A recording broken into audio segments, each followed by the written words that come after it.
Salut les gars! Comment vous allez? Hop, je suis bon, on est prêt. Aujourd'hui, on va continuer ce qu'on avait fait la dernière fois, c'est-à-dire en utilisant les features match, essayer de regarder un peu ce qui s'est passé lors de CDF, analyser les plays, analyser les listes, bien rigoler. Et voilà, tranquille, hein, on est sur ce moment d'après CDF. J'avais une question à vous poser. On peut s'en servir de prémisse pendant que les gens arrivent tranquillement. Est-ce que vous pensez que je devrais cast l'un des nationaux qui se passe après le CDF du coup? Donc c'est-à-dire le UK ou l'Allemagne ou un truc du style l'Italie. Qu'est-ce que vous en pensez?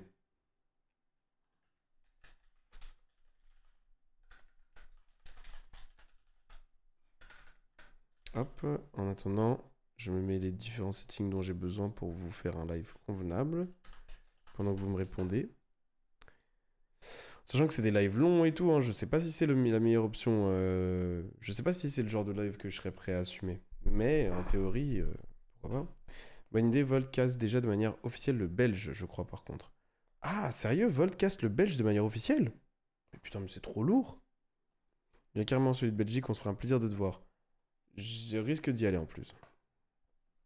Mais le belge, c'est pendant l'Allemagne. Je vous lis un petit peu. Pourquoi pas, après tu fais ce que tu veux. Oui, c'est gentil. J'ai vu l'annonce pas sur Clip, mais c'est lourd. Hello tout le monde, comment ça va? J'arrive et je profite pour répondre. Ouais, ce serait très cool que tu casses un event comme ça. Ok. Même jour que l'Allemagne, le Belge. Si je devais en cast un, c'est quoi le plus intéressant, vous pensez? L'Allemagne, probablement, non? C'est celui qui a le plus gros niveau, en vrai de vrai. Parce que le reste, pas exceptionnel, en vrai. L'anglais, je sais que ça va être chiant à regarder, sincèrement. L'italien, ça peut valoir le coup quelques trucs dans le top cut, mais bon. Ok. Bah, je note ça, je me le note, et je vais voir ce que je peux faire. Plus gros niveau et les playoffs qui vont se décider. C'est vrai qu'on peut faire un truc lourd pour l'Allemagne, puisque c'est là où les playoffs vont se décider. Donc le jour 2 de l'Allemagne, je me le note. On est bon? Après, le problème, c'est qu'il y a aussi Vince qui fait un live sûrement pour l'Allemagne. Mais c'est pas grave, on peut être deux, y a pas de souci. La hate watch de fou. Je te jure, frère, on leur souhaitera la défaite. Est-ce que je peux avoir des agents sur place? Ouais, j'aurais Anthony Lopez sur place qui pourrait envoyer des infos en plus. Genre sur quel score ont les gens qui sont pour la course au point et tout. Donc ouais, je pense que c'est une bonne idée. Ok, c'est noté.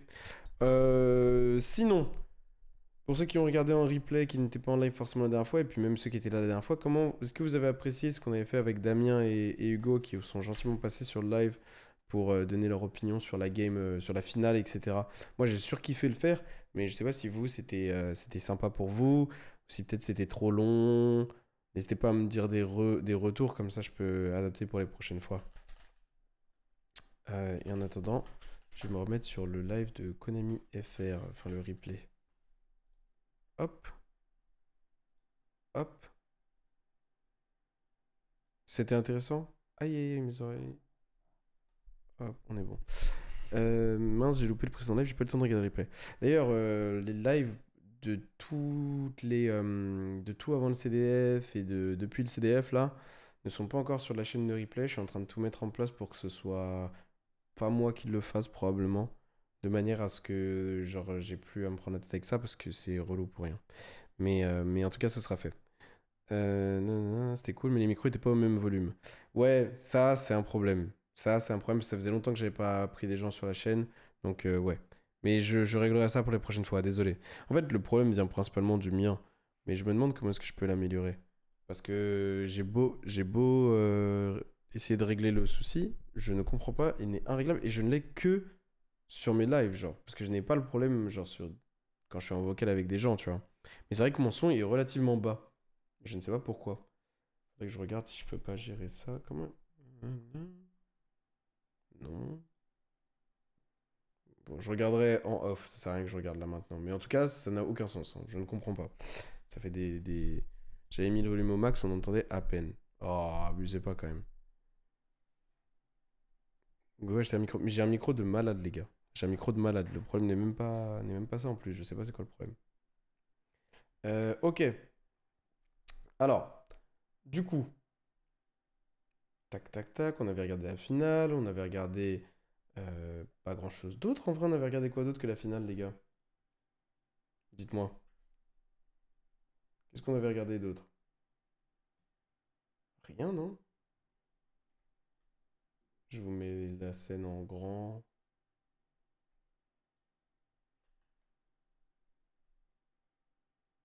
Hop. Dites-moi. Que la finale? C'est pas possible. Vous mentez là, non? On avait regardé que la finale. Genre, on n'a regardé aucune autre game encore du CDF.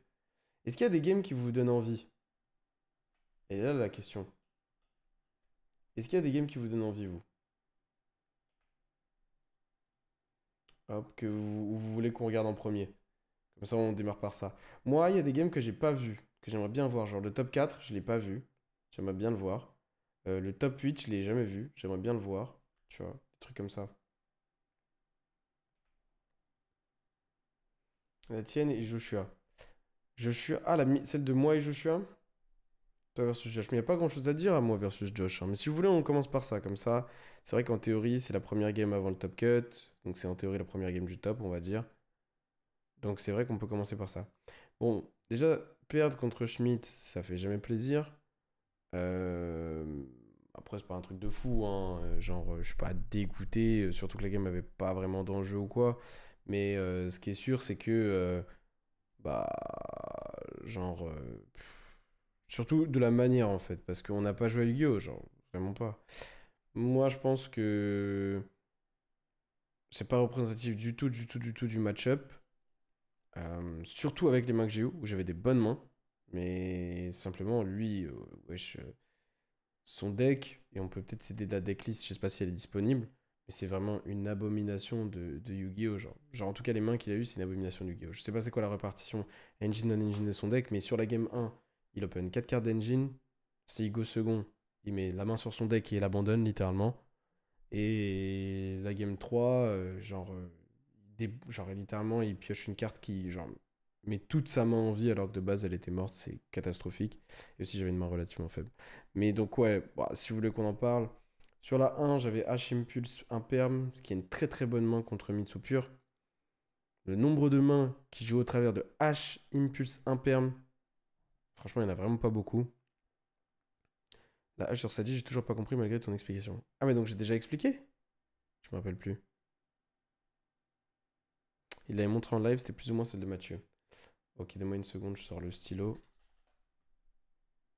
Pourtant, la hache sur Sadji, c'est vraiment simple, hein. Mais on peut en reparler. Excusez-moi. Mais on peut en reparler si vous voulez. Là. Tac. Il a genre 12 de non-engine. C'est ridicule, c'est tellement ridicule. Mais bon, bref. Ok. Donc en gros, bah, son deck est design pour littéralement être un deck d'enfoiré en first et en second, espérer piocher un Charmy qui se résout. Concrètement, c'est ça, hein. Et bah là, il gagne le dice. Sinon, il se coupe, littéralement, parce que je le full combo et il range son deck, parce que son deck est fait pour ça. Et le truc, c'est que, bah, genre en gagnant le dé et avec la main qu'il avait, qui est absolument broken, je sais même pas si, genre, il y a des mains de mon deck qui battent ces options. Le seul regret que je pourrais avoir, peut-être, c'est la imperme pas faite sur Aramasa, mais c'est un choix qui est genre c'est un choix qui est fait consciemment à ce moment-là. C'est que s'il a Bakiri en main, j'améliore pas ma situation. Enfin, j'améliore un peu ma situation s'il a Abakiri en main et que j'imperme le Ramassa. Ne pas lui donner Murakumo en main, ça permet d'utiliser mes entraps différemment, mais c'était pas le plan que j'avais à ce moment-là. Mais surtout, s'il a Prayers et que je claque mon imperme maintenant, genre la game elle est quasiment finie. Genre. Du coup, j'ai préféré attendre et utiliser mes autres entraps avant. Si j'imperme ici qu'il chope pas le Murakumo, derrière, je hache différemment probablement parce que à ce moment-là, je peux battre et Mirror et la Ritual Summon du deck. Là où... Ouais, en fait, le problème, c'est que j'explique dans le mauvais sens, donc je sais pas si vous allez visualiser. J'en reparlerai après. Je vous laisse... je vous décris pourquoi est-ce que j'ai utilisé ma hache sur cette là parce que visiblement, il y en a qui ont un doute là-dessus. Et après, je vous dis pourquoi avoir utilisé ma imperme sur un Massa. S'il n'y a pas Prayers en face, ça aurait pu m'aider en théorie. Ça va, Cartena? Salut Kazemaru. Donc ouais, donc là, il Ritual Summon de la main après avoir tuto Murakumo. Moi, j'impulse parce que je sais qu'il a Murakumo en main. Sinon, je n'impulse pas cette carte-là, je pense. Si je sais qu'il joue pas les Finsmith. Donc, si j'avais un Perm le Ramassa en gamble, parce que c'est vraiment un gamble pour le coup, contre son deck, et qui fait derrière Ritual Summon de la main, je peux me dire, ok, il y a un monde où il a pas Murakumo aux mains, et du coup, laisser passer cette magie-là.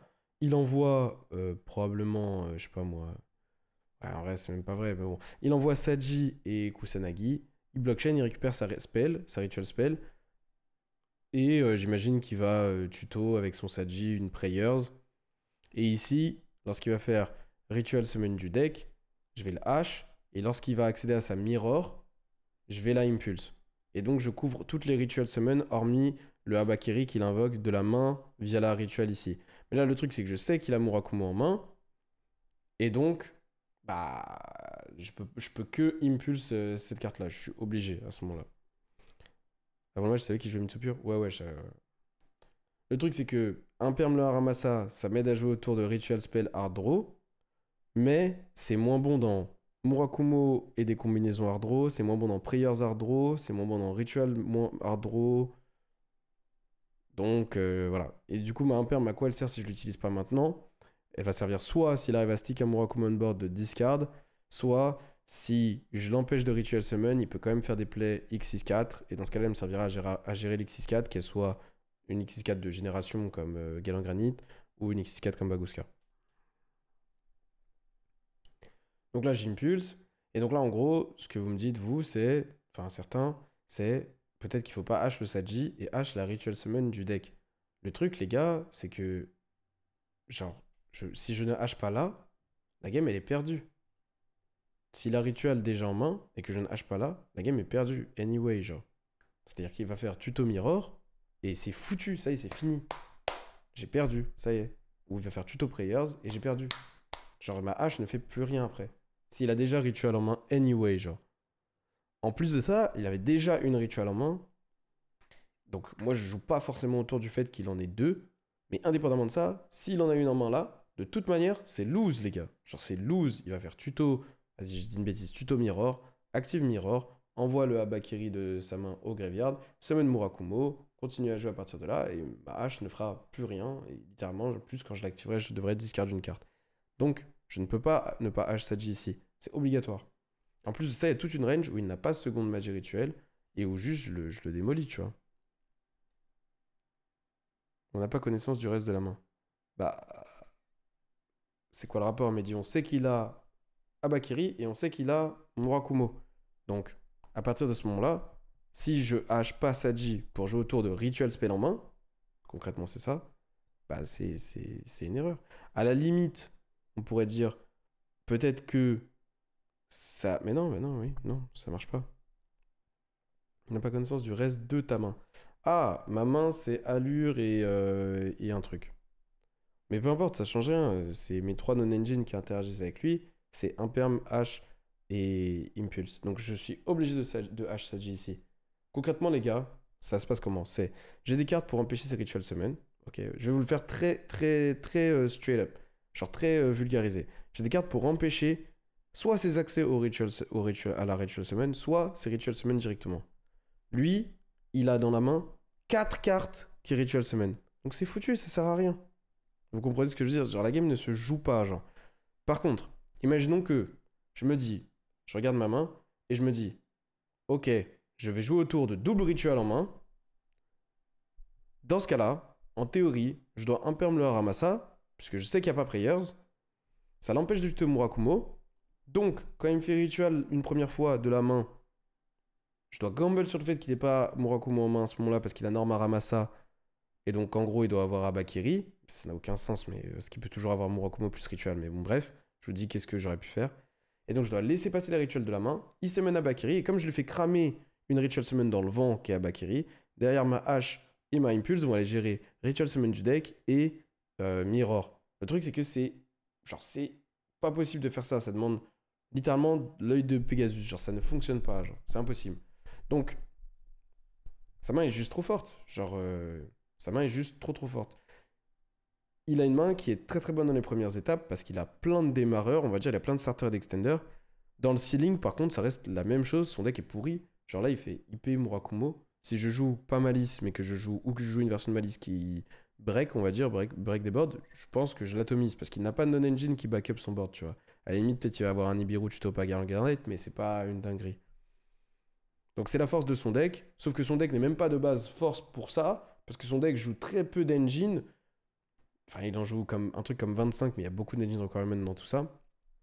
Et justement, son deck normalement est nul à genre se prendre des interruptions comme H, Impulse. Là où il est fort, c'est contre des cartes comme Nib, Droll, à la limite, Veiler, Imperm. Donc là, j'ai une très bonne main, mais juste, il a une main de dingue, genre, de dingue. Abakiri, Rituel, Aramasa, et une dernière qu'on n'a même pas vue au final dans la game. C'est littéralement injouable. Genre, il n'y a pas. Donc, ouais, voilà. Dans la main, là, je crois que j'ai backup. On dirait que j'ai backup Wizard, mais bon, je suis pas sûr. On dirait que j'ai backup Wizard et je crois que j'ai droit à lure. Tuto prayer, ça fait trop si tu dis ok sur Sadji. Oui, oui, mais voilà, mais après voilà, genre là, franchement les gars, genre, je peux la tourner comme je veux, la main, jamais de la vie, je vais gagner cette game. Genre, c'est juste des ranges que je ne bats pas, il n'y a pas de problème à ça, c'est pas grave. C'est pas grave du tout. Donc derrière, bon bah le reste de la game, c'est du bullshit, genre dans le sens où, bah, genre, à partir de là, la game est déjà perdue, je la joue pour le fun, genre, mais elle est déjà perdue. Puis je veux voir comment il joue la game, etc. Voilà, donc là, il set 1, il passe turn. Il a Futsu, Prayers, IP, avec Murakumo Ritual Summon qui est dans le cimetière. Et je crois qu'il a pu tuto un Galant Granit. Moi, je fais Allure of Darkness. Mon espoir à ce moment-là, ce serait d'aller drop peut-être, allez, vas-y, Bestial, plus. Enfin, tu vois, des trucs comme ça.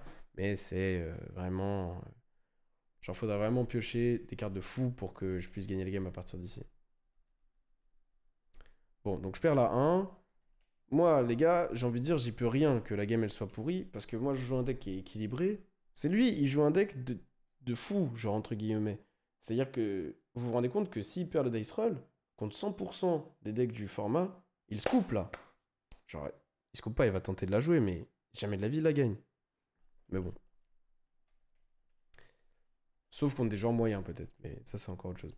Là, le truc c'est que Game 2, pour le coup, j'ai vu à la 1 une main à 4 engines.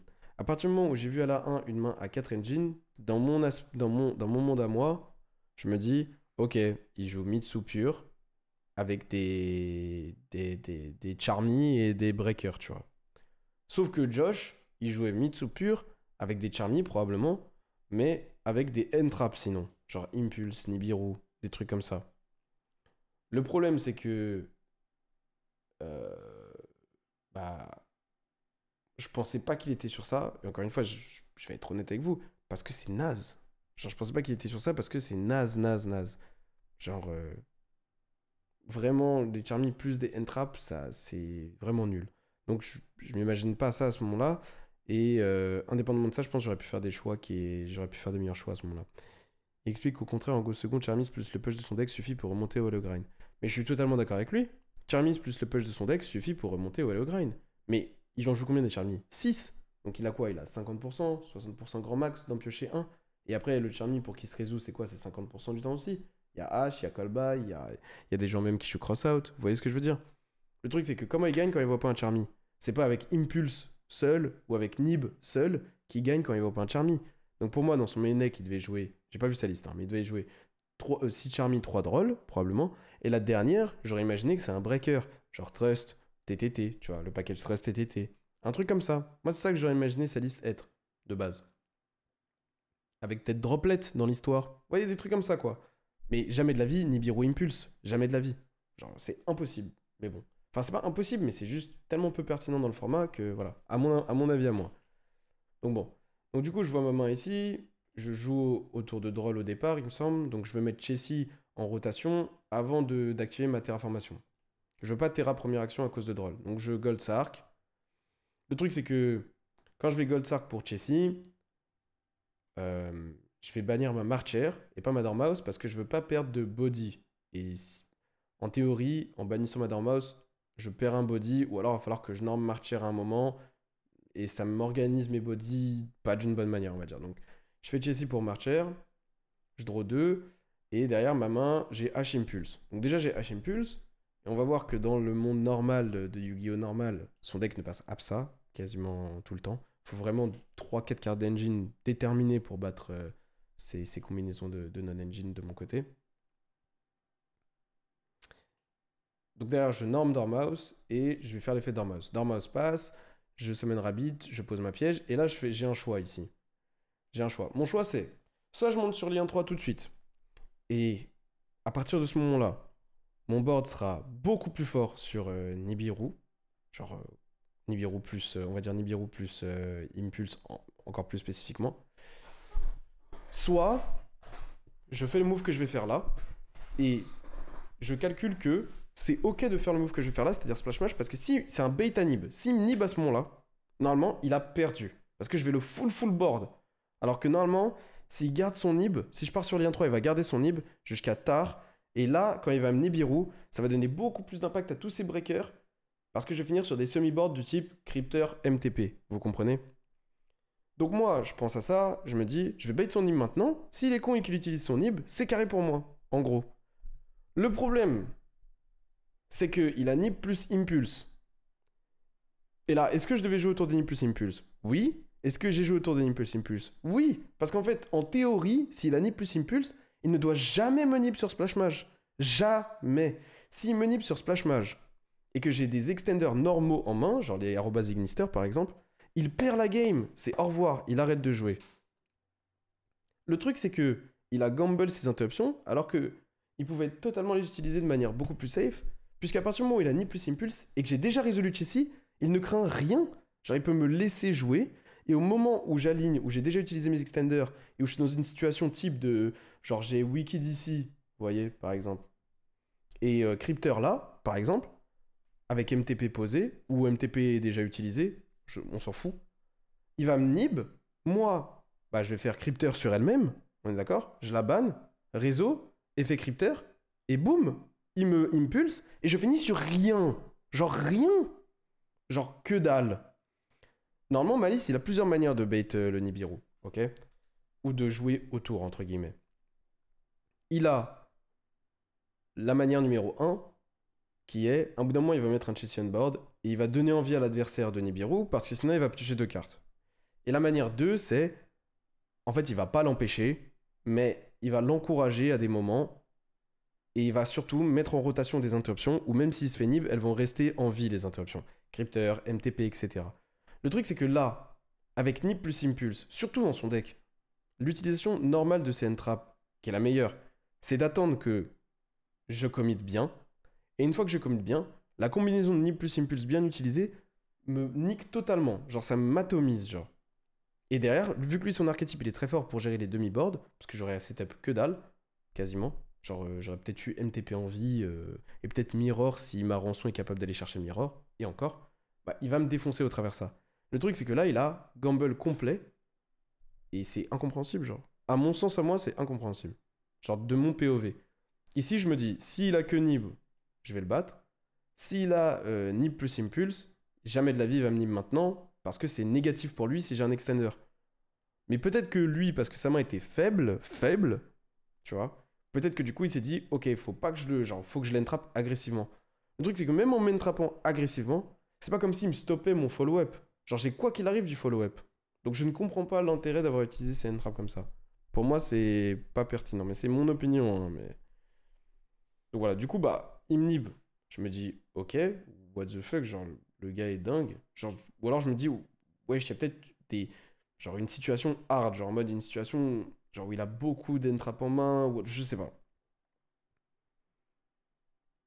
Mais bon. Et donc du coup derrière, bon bah je fais mon marcher, il m'impulse la Dormouse, donc là il gamble que j'ai pas d'Arrobas Ignister en main ou d'autres extenders. Ok. Et du coup derrière, je suis étonné, j'hésite entre des plays alors que bon, je suis lock en Cyberse, donc je vais forcément Wicked. Et derrière, je pars sur Wicked. J'hésite avec SP, je me rends compte que je suis lock et je pars sur Wicked. Donc ça m'assure du follow-up, j'ai mes non-engine. Je suis étonné, mais de toute manière, contre Nib Impulse, mon deck ne va pas générer d'interruption. Genre au maximum, ce sera MTP, qui est pas terrible face à lui. Bon, donc étonnant comme situation, mais pourquoi pas. Lui derrière, il s'avère pardon, que sa main est vraiment faible. Il a genre Abakiri, pré-prep, à skip, il avait Mirror en main et du coup une autre carte dont j'ai pas la connaissance. Il a Bakiri pour Saji, je hache, il Mirror. Et là, j'hésite parce que je regarde si j'ai pas d'autres utilisations de ma Impulse possible ou si je peux pas essayer d'aller jouer la game au grind en gardant ma... ma Impulse pour plus tard.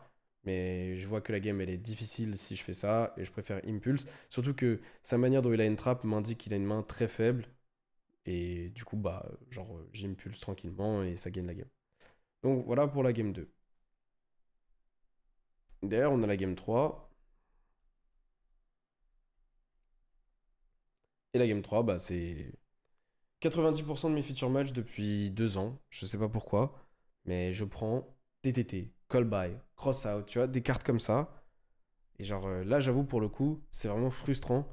C'est exactement, lorsqu'on parle ensemble de ces cartes-là, c'est exactement ce que j'essaie de vous communiquer.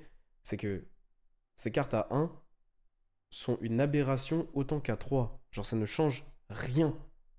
La problématique reste la même. C'est juste qu'elle arrive moins souvent, mais elle reste la même. À la limite, cross-out, ça demande un investissement dans le deck. Les gens vont avoir moins envie de le faire s'ils n'ont pas un reward qui est très haut, etc. Je peux comprendre. Mais TTT et Callby, c'est une honte. C'est une honte. Et là, bah, je prends les deux, peut-être pas dans la pire situation possible, parce que comme je joue beaucoup d'entrap, je diminue leur impact. Il peut pas les utiliser dans l'optique de m'empêcher d'interagir avec lui, mais ça reste des cartes qui trade genre de manière aberrante. TTT, elle se remplace par 2 cartes de son deck, et Callby, elle a un skill qui est très fort en tant que carte à poser, tu vois. Là, ma main, à moi, elle est dégueulasse, dans le sens où j'ai beaucoup d'entrap, mais j'ai vraiment zéro engine quasiment, j'ai juste une backup, donc à ce moment-là, je ne peux pas jouer.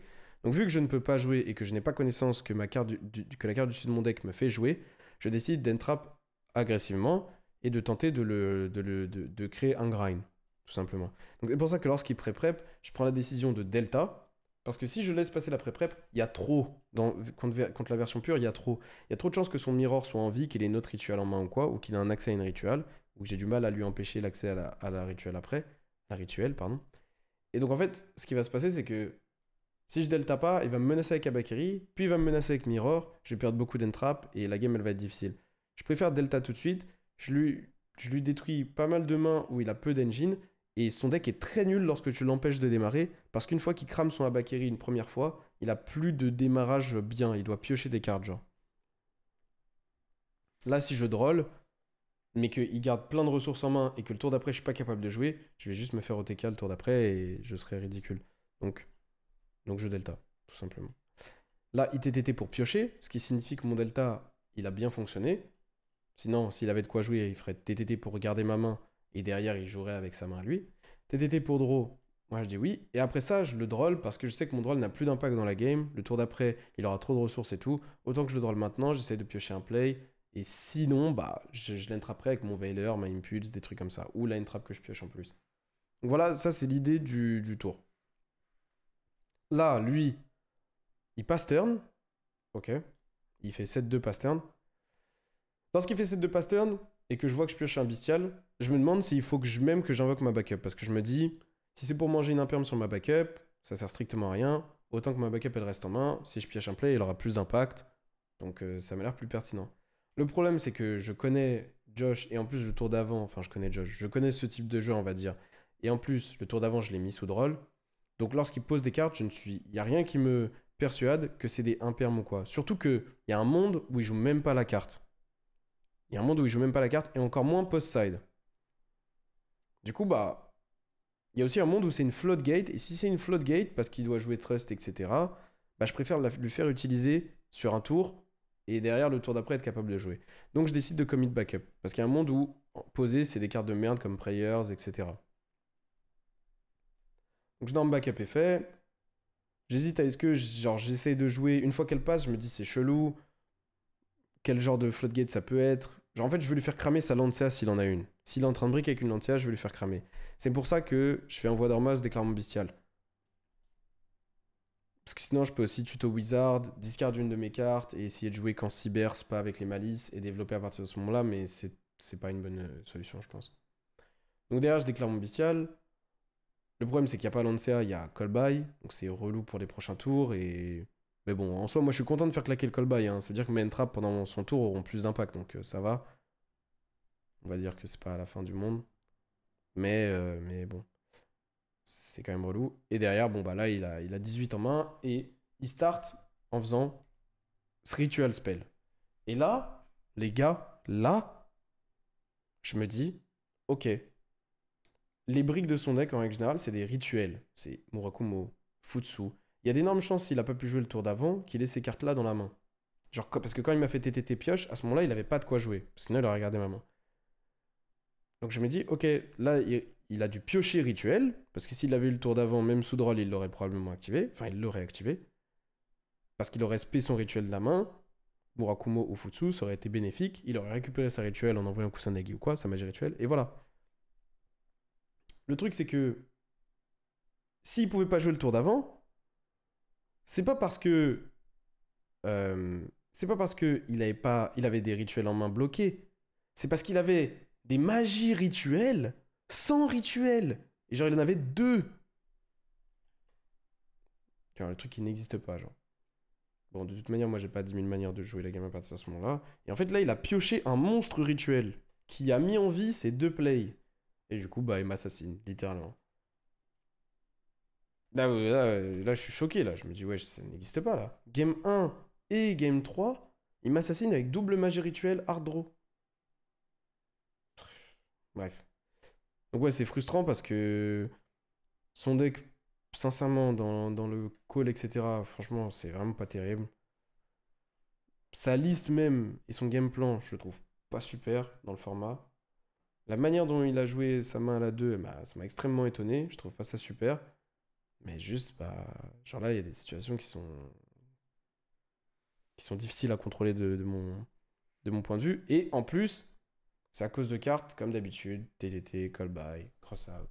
De toute manière, quand je perds à Yu-Gi-Oh!, c'est très très souvent à cause de ces cartes-là. Mais bon.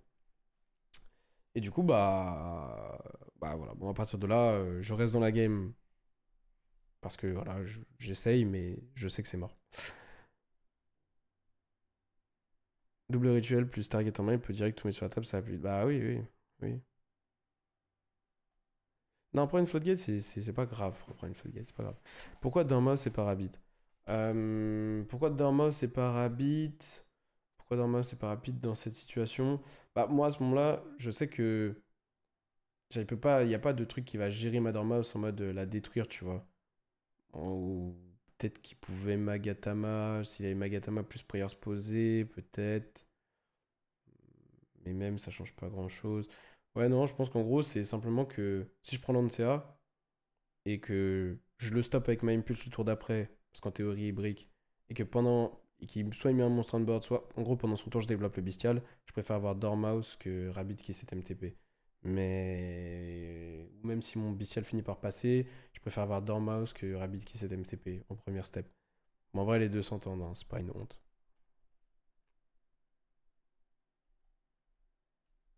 Ok. Et donc, du coup, bah voilà, à partir de là, c'est juste fini, il n'y a pas grand chose à dire. Donc voilà pour ma game versus Josh. Pour ça que je vous dis, elle n'est pas super intéressante. Il y a des points qui sont peut-être marrants à décrypter, on va dire, mais au global, bah, ouais, il y a pas eu de truc de fou, quoi. Est-ce que vous avez des points que vous voulez aborder par rapport à ce duel-là, ou est-ce qu'on passe à un autre? Et oui, sinon, oui, c'était la première fois qu'on s'affrontait. Aussi étonnant que ça puisse paraître, parce que ça fait longtemps qu'on est dans le même circuit, on va dire, et on a juste jamais eu l'occasion de s'affronter, même World, même. Pourtant, on a fait beaucoup, beaucoup de tournois où on était dans le même tournoi. Je pense que c'est l'un des rares joueurs que j'avais encore jamais affronté. Mais bon, peu importe. Donc dans l'idée, Mitsupur, c'est mauvais. Moi, si je vous donne mon avis, Mitsupur, c'est vraiment de la merde. Mais c'est pas parce que le deck est nul, c'est parce que je trouve que il y a un problème dans à quel point est-ce que tu dois rentrer des engine requirements pour augmenter ton ceiling, parce que sinon ton deck ne fait que dalle. Et du coup, et aussi, ok, le problème de base, c'est la place dans ton deck, on va dire, qui t'oblige à jouer une line-up de non-engine qui est pas pertinente dans le format, je trouve, et qui est surtout très gamble. Maintenant, si je devais rentrer dans les détails. En gros, le deck a des bons starters grâce à Abakiri. Il a Abakiri, il a Ramassa, il a Prep, il a Prayers, même si c'est un peu moins bon, mais ça fonctionne. Donc ça va.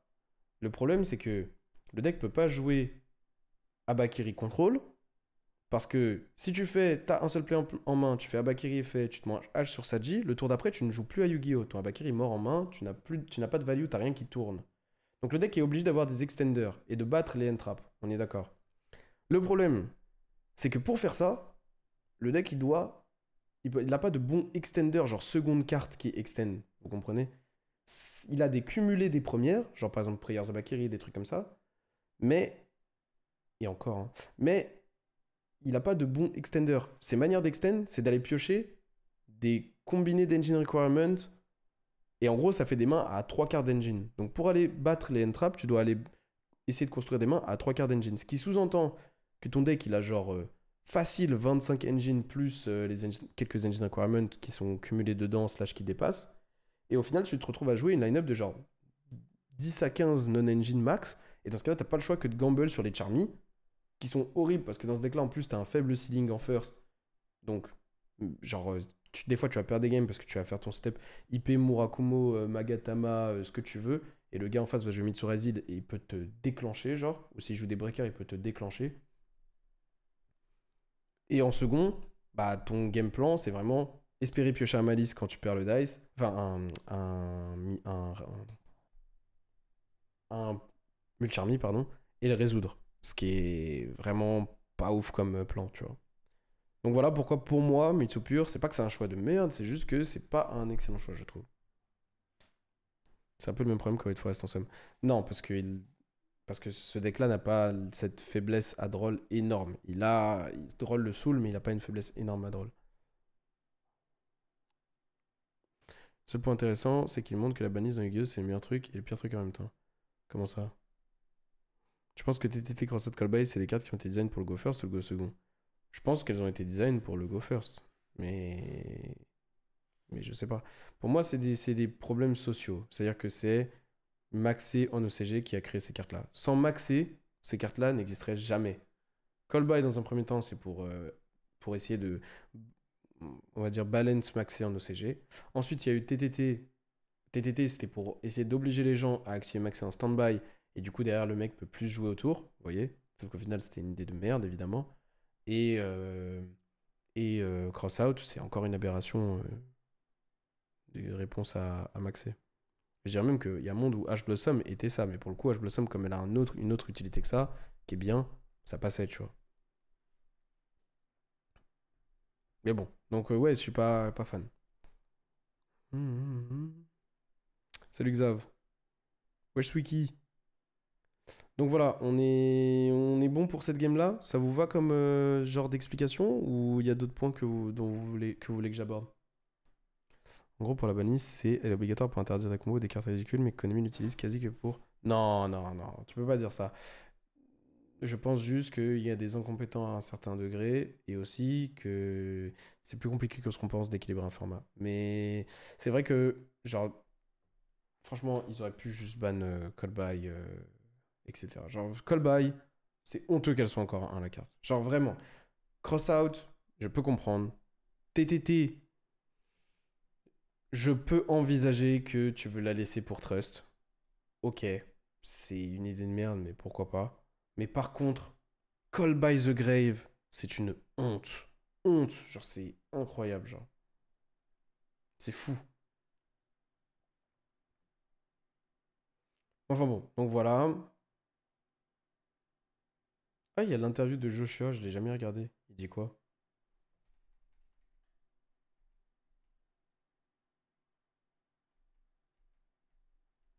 Nanana. Je pense qu'ils vont finir par ban les trois cartes stupides que tu viens de citer. Je sais pas frérot, parce que Callby ça fait depuis 2017 ou 18 ou 19 qu'elle existe et pourtant elle a jamais été ban, donc c'est inquiétant.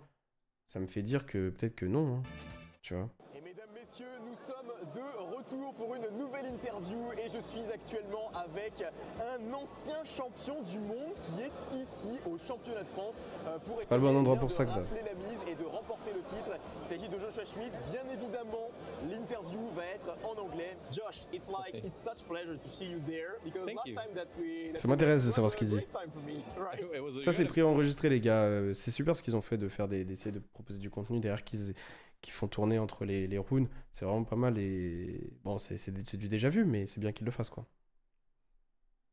Les sous-titres sont faux sur son score. Je sais pas de quoi tu parles là, c'est pas le. very good weekend that Yeah, time. Yeah. it was a very good weekend. We had the opportunity to cast some games together, but today you are not here to cast, you are here to play. How is your day going? It was a long day, day one, but honestly, it was a great day. I had a lot of very nice opponents. And Ah, ils ont filmé I ça ended jour up 2? just having Enfin, à la fin one du jour day 1. win, so pretty good day one, yeah. Yeah, this is a very good day, especially because you want to have the less lot of points during the first day. You have 3 more rounds tomorrow. You are in a pretty good position to top cut, and it's gonna be. I mean, it's gonna be pretty fine for you. It's possible for you to get to the top 64. At this point, I think all I need is like one more win from 3 rounds tomorrow, which I'm hoping I can do that. I think you can do that. Yeah, I totally think. Yeah. But I've got a question because you are here and you are not in Germany. Yep. Could you tell us why you are in France? It's actually my first time not playing the German nationals ever since I play Yu-Gi-Oh! The reason is that they unfortunately scheduled the Master Duel Worlds qualifiers on the same weekend as the German National Championship. Otherwise, finis I ça would've, et of après on course, recommence, les loved gars. to attend German Nationals. I was already booked and everything, but then we really want to try and go back to the Master Duel World Championship. So I told myself, you know what, you can play nationals in other countries, and that's why I'm here. So it's your first time there, but you had the opportunity to just discover all the French scene. So you had 9 rounds. How did you find the atmosphere and everything? I had 9 very nice opponents. Honestly, not much. I mean, I've played tournaments in France before, like YCSs, where you Yeah. play mostly against French people. This was probably the first time in a tournament that I've played against only French people. But no, I had a great day. And that's the most important. You talked about the Master Duel World Championship and everything like that. You are a previous World Champion. You are a finalist. This year, World Championship will take place in France. and Bon, it pour will l'instant, on be n'apprend in pas grand-chose, Paris. It's something special for you. I think so, yeah. I mean, the World Championship, I feel like is always exciting and always special. But I have never had the chance to take the title home in Europe. So that'd be very special, yeah. Yeah, I guess to be crowned in front of the European crowd would be absolutely amazing. We wish you that, of course. Thank you. By the way, we saw the 2 cards that are available for the Bah, est-ce qu'il Mirror parle Force du jeu? is- the French flag, which I think is you are probably gonna go to the top 64. Please do a great thing, but let us win. That would be great. I'll try my best, but I do think the odds are still against me. I think I am very much outnumbered. But no, if I have a great day tomorrow, it can happen. No promises, but you still have very good chances. But you will fight, and we wish you the best. Of Thank course, you. thanks a lot for the interview and for your time. We will let Ok, you rest bon. a little bit. Je pensais que ça allait parler d'autres choses, genre du format un petit peu et tout. Ça va pas parler du format, c'est dommage, mais c'est comme ça. Ok, regardons une autre game. Top 64, c'était quoi? Est-ce que vous avez, vous, une game que vous voulez qu'on regarde en priorité? Là, c'est un joueur Fire King de la team Ooze contre un joueur de la BCP. Je crois que c'était le seul joueur de la BCP en top. Il jouait Mitsu Raizil. Ensuite, on a... Je vous fais un petit récap, hein, pour ceux qui n'ont pas les trucs en tête. On a Brice qui joue Malice contre Eddie qui joue Mermail. Ça, on peut regarder aussi. Ça peut être marrant. Surtout Mermail, c'est un deck un peu spécial. Ensuite, tac. Ça, c'est quoi? C'est top 16 du coup. Dylan qui jouait Raizil Mitsu contre Pierre-Louis qui joue Malice. Ça, c'est un bon match-up pour le coup. C'est plus haut se représenter, on va dire, que Mermail. Je suis pas là pour vous donner des infos sur pourquoi les gens ont été ban ou pas, les gars. En plus, la vérité, moi je jouais donc j'ai pas de. Je connais les on-dit, mais voilà. Et ensuite, il y a les games vraiment intéressantes pour le coup. Le top 8 entre Pierre et Damien que j'ai pas vu qu'il faut absolument qu'on regarde. Et le top 4, pareil, que j'ai pas vu, entre Hugo et Dorian. Et savoir comment les deux de la ARS sont fait éliminer. Est-ce que c'est en rapport avec leur approche Charmy? Moi, ça m'intéresse de malade mental. Parce que, franchement, Damien contre Pierre, effectivement, je m'attends. Si je devais, moi, donner un avis, je m'attendais à ce que Damien gagne. Mais Hugo contre Dorian, ne connaissant pas Hugo à ce moment-là, j'aurais plutôt donné Dorian gagnant. Je m'attendais à voir Dorian en finale, pour le coup. Nanana.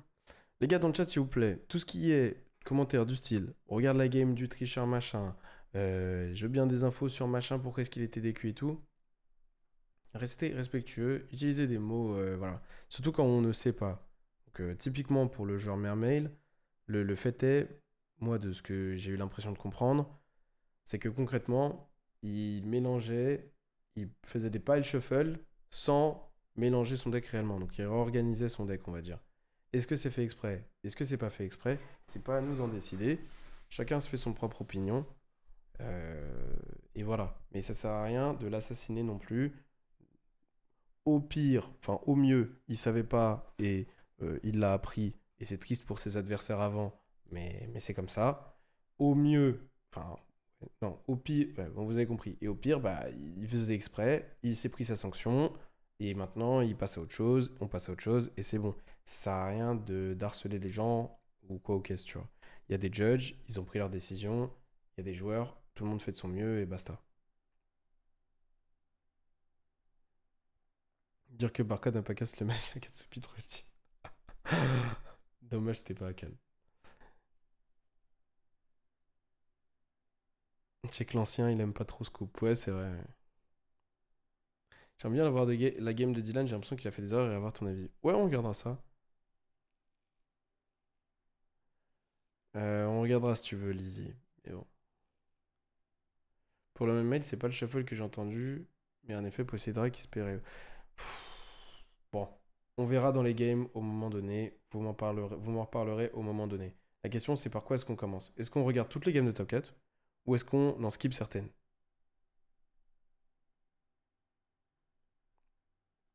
C'est juste ça, moi, ce que j'aimerais que vous me dites.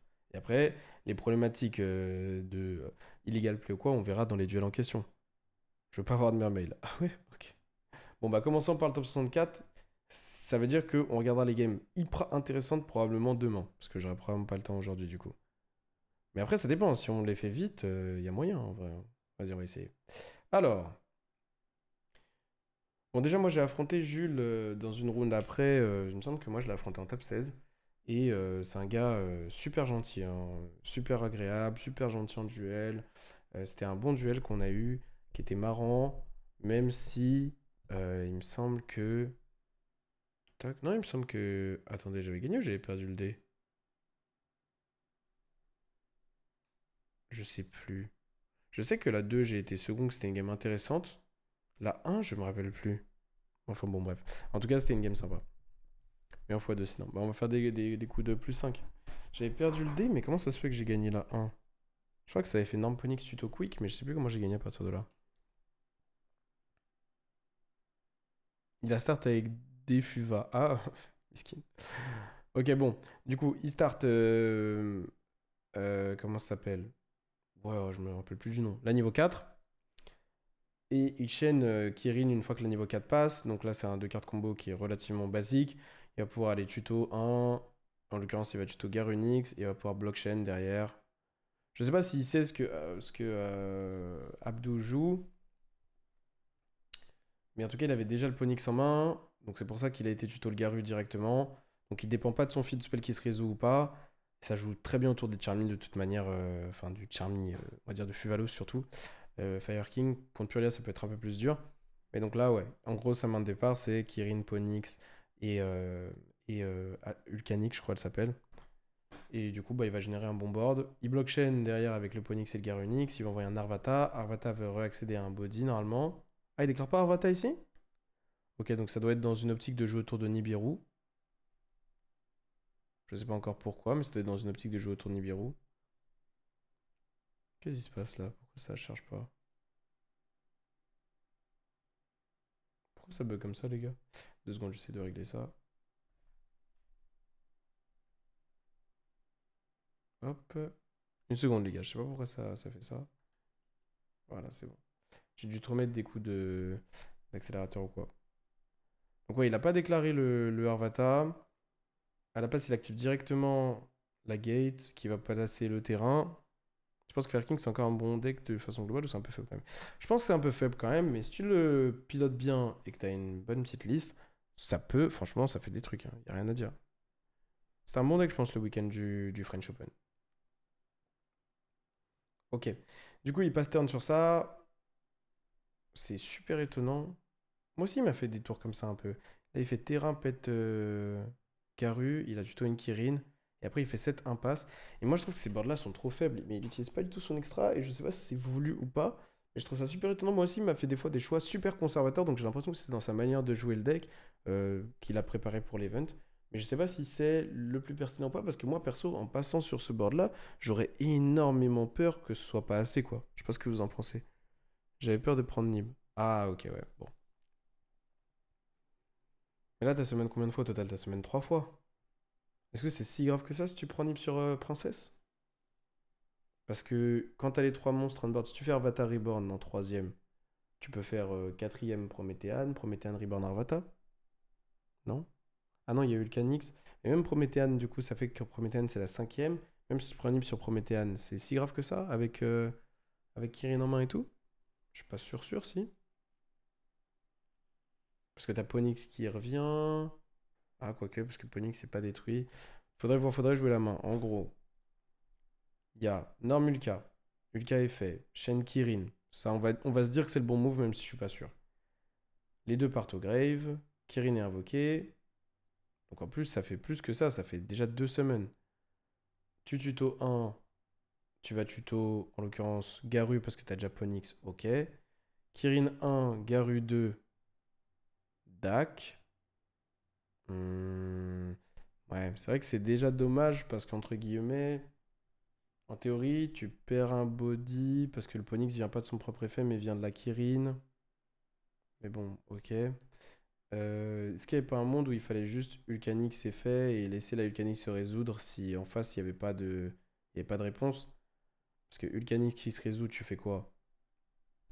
Tu fais Pet Kirin, tuto Garu et réseau, tu fais quoi? Tu ferais Garu effet? Moi je pense que ça peut s'entendre aussi, mais bon. Ok, on va se dire qu'on est dans la situation où il y a eu Ulcanix plus Kirin. Ta summon 2 fois, il y a le Ponix qui spawn via Kirin, il y a le Garunix qui spawn via son propre effet, réseau, ça tuto 1, ça tuto ça, et avec Garu, ça peut être 1, ça peut être leur Arvata. Ici, il est à 4 semaines, il décide de pas déclarer Arvata pour pas prendre Nib du tout. En main, il a dépensé combien de cartes? Il a dépensé Ulka, Kirin, Ponix, donc il lui reste 2. En main, à ce moment-là, 2 inconnus. S'il resemaine avec Arvata 1, est-ce qu'il a vraiment peur de se prendre Nib? Ça voudrait dire que dans la main, il avait pas de feu du tout. Même pas. J'aurais dû détruire Ponix en main, tuto Garu, Garu, spé, petite Kirin du deck. Pet Kirin du deck, pardon, spé Ponix de la main. Ouais, je pense que c'était une meilleure option, je pense. Mais en tout cas, c'est safe ce que t'as fait, c'est safe. C'est aussi ne pas connaître les inconnus en main, ça change beaucoup de choses parce que si t'as des feux, je pense que tu craignais beaucoup moins Nib que ce que t'as fait paraître là. Mais si t'avais genre des end traps, peut-être que effectivement, genre, c'est plus difficile. Mais là, il a clairement fait un tour pour summon que 4 fois. Donc, le problème, c'est pas. À la limite, tu vois, quand tu choisis une ligne de play, peut-être que tu l'as choisi pour les mauvaises raisons, mais il n'y a pas de misplay dans le sens où sa ligne de play, il s'y tient. Vous voyez ce que je veux dire? Donc, dans ce sens-là, ça va. Genre, on peut argumenter. Il y a une posée, j'imagine qu'il y a la quick dans l'histoire. En tout cas, il y a Bonfire pour Hext, et là, je serais extrêmement étonné que Jules gagne la game. Le Hext, il va venir trade trop positivement dans le board, menacer de tuto un Ryzil plus enlever le Raigeki potentiel. Ça tuto un Sword, en réseau on est bon. De toute manière, il y aurait eu une action il y aurait eu Droll sur Bonfire sinon. Derrière, ça fait Space Sword tuto Ice. Et là, ça va partir sur Nixis. Ça part sur Tornado pour aller forcer la posée. Et là, on voit que déjà, Hext, il a géré genre tellement d'interruptions en face que c'est pas bon du tout pour Jules, hein. C'était un perm, donc c'était pas la quick. Dans ce cas-là, je pense que dans cette situation, s'il fait un move autour de Nib, je pense qu'il aurait dû tuto la poser, enfin tuto la quick plutôt que tuto la ça, parce que genre bah, ça se prend trop Hext et il y a trop d'accès à Hext dans le deck en face. Donc ouais, je pense que ça c'était pas super pertinent ces deux cartes-là. Peut-être que tuto la quick c'était meilleur, à mon avis. Là, un perm aurait protégé la quick et franchement la quick est vraiment trop forte, genre c'est abusé, genre.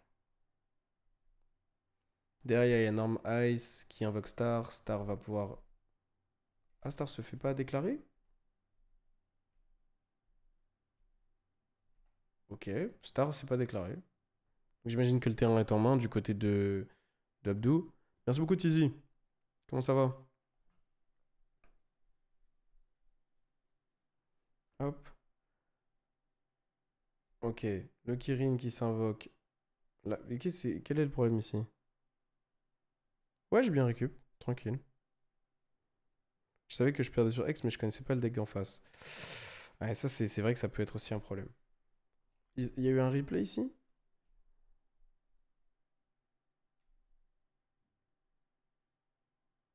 Je sais pas pourquoi il y a eu un replay. Vous savez, les gars? J'ai pas compris le problème. Bon, en tout cas, il y avait le terrain en main. Ah, c'est parce qu'il a dû déclarer Star. En fait, il avait pas de target, je pense.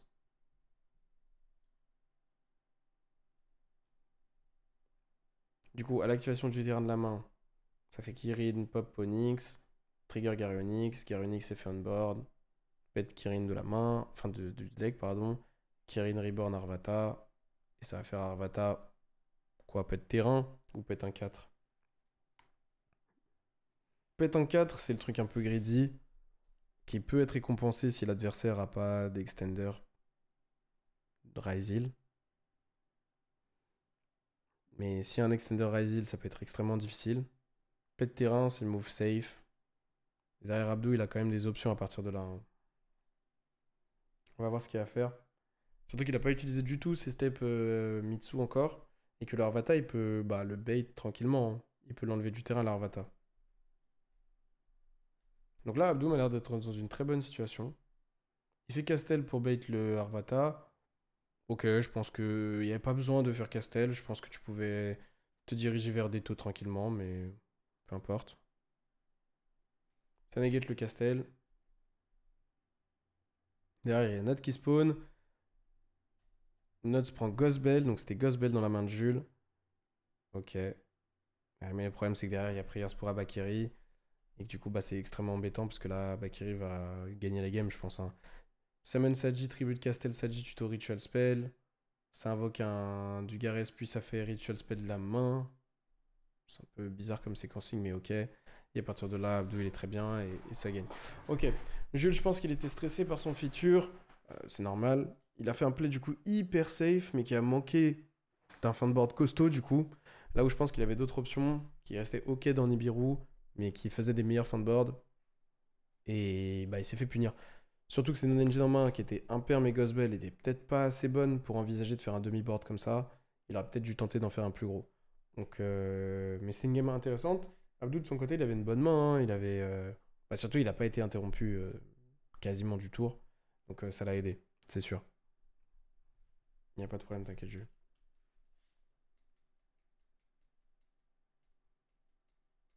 Ok.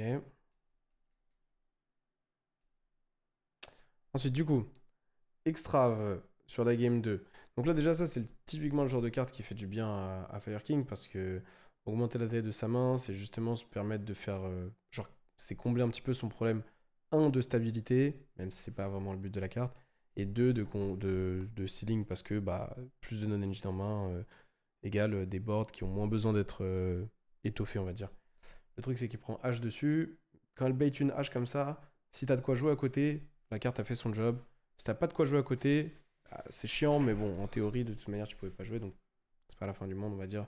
Extrave, c'est une bonne carte dans le deck au global, vraiment. Mais c'est parce que le deck a des manques, tu vois. Si le deck avait pas de manque, si le deck était juste un vraiment bon deck Yu-Gi-Oh!, il y aurait pas tout ça comme problème. Et derrière, il fait 7 impasse. Et en fait, là, je me rappelle, j'ai vu cette game-là. Et quand j'ai vu cette game-là, je me suis dit, bah là, Jules, il a perdu. Et après, on m'a dit, non, non, il a gagné. Je dis, wesh, il a gagné? Parce que je savais qu'il allait gagner puisque je l'ai affronté après. Je me suis dit, mais c'est impossible. Et en fait, il y avait qu'une seule combi qui pouvait mener une victoire à partir de là. C'est le trio des cauchemars, les gars. Kirin, Garunix, Arvata. Ou ce genre de combinaison très dangereuse. Ça, c'est grave. Ça, c'est vraiment, vraiment grave. Et je pense qu'Abdou, il s'y attendait pas. Bonfire pour Ice pour jouer autour de Droll dans cette situation. C'est totalement logique. Jugement joué peut-être un peu trop agressivement, mais en même temps, la game 1, il a subi une situation où il a laissé les Ryzil se développer et où il l'a payé cher. Donc là, je pense qu'il. Voilà. Mais le problème, c'est qu'il se fait punir instantanément. En go second, il y a tellement de chances que l'adversaire ait les deux Ryzil que c'est difficile d'aller jugement à un play comme Ice. Après, en théorie, ça coupe deux body quoi qu'il arrive. Donc bon, c'est déjà mieux que jugement X, tu vois, un starter X par exemple. Mais je pense qu'attendre une X6, ça coûtait pas grand chose. Il a bien fait, Jules, de pas jouer sur. De pas commit. Notamment pour pas donner de valeur à. Ouais. Non, en vrai, je pense qu'il aurait pu jouer parce qu'il y a très peu de chances qu'Abdou il joue Imperm, Veiler et tout. Mais. Mais je peux comprendre que ça fait peur.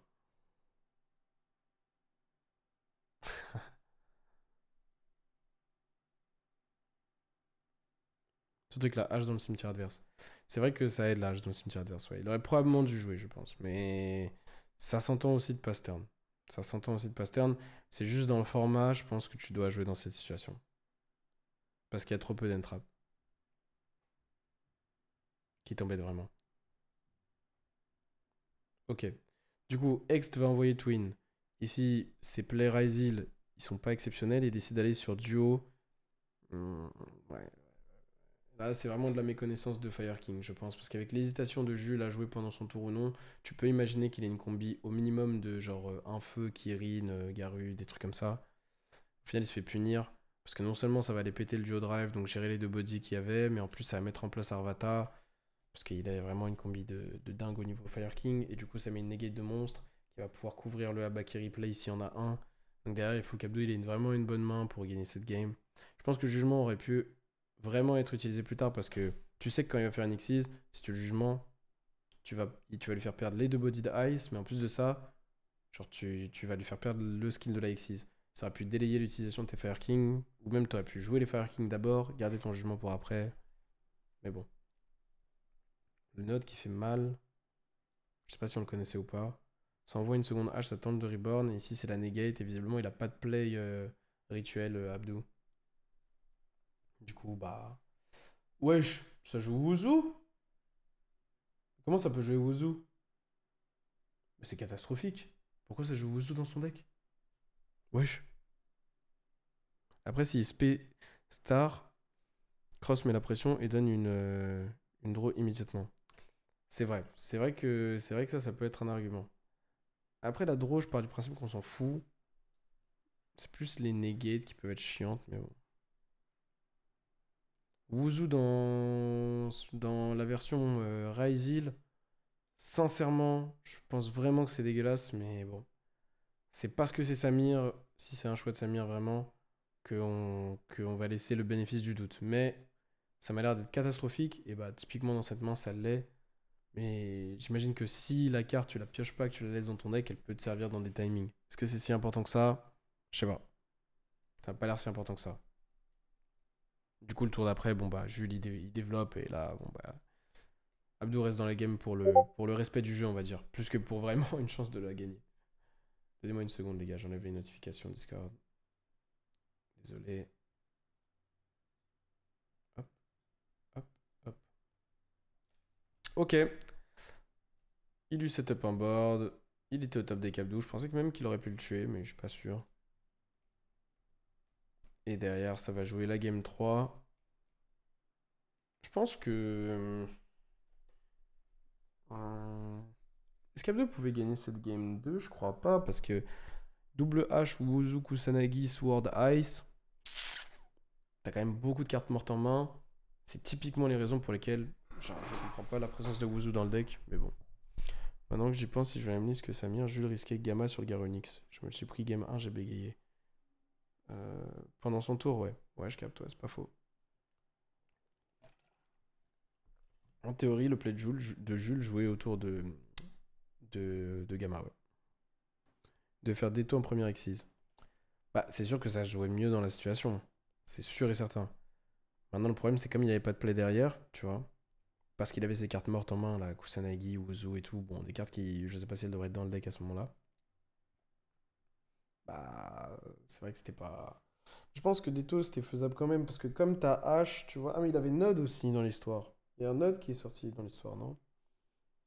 Donc j'imagine que. Non, c'est juste parce qu'il a fait Sword Ext Node. Donc le Node, il vient de la tuto. Donc ouais, il aurait dû faire Detto 100% vu qu'il avait Node. Et puis pourquoi il a discard la hache sur le Node? Sachant qu'il avait Wuzu Kusanagi. Ça n'a aucun sens pour le coup, non? Mais bon, après, c'est vrai que la hache a pas un impact de dingue, mais ça peut toujours servir, hein.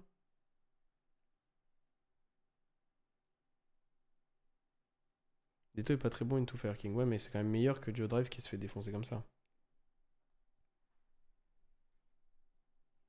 Ah non! Mais non.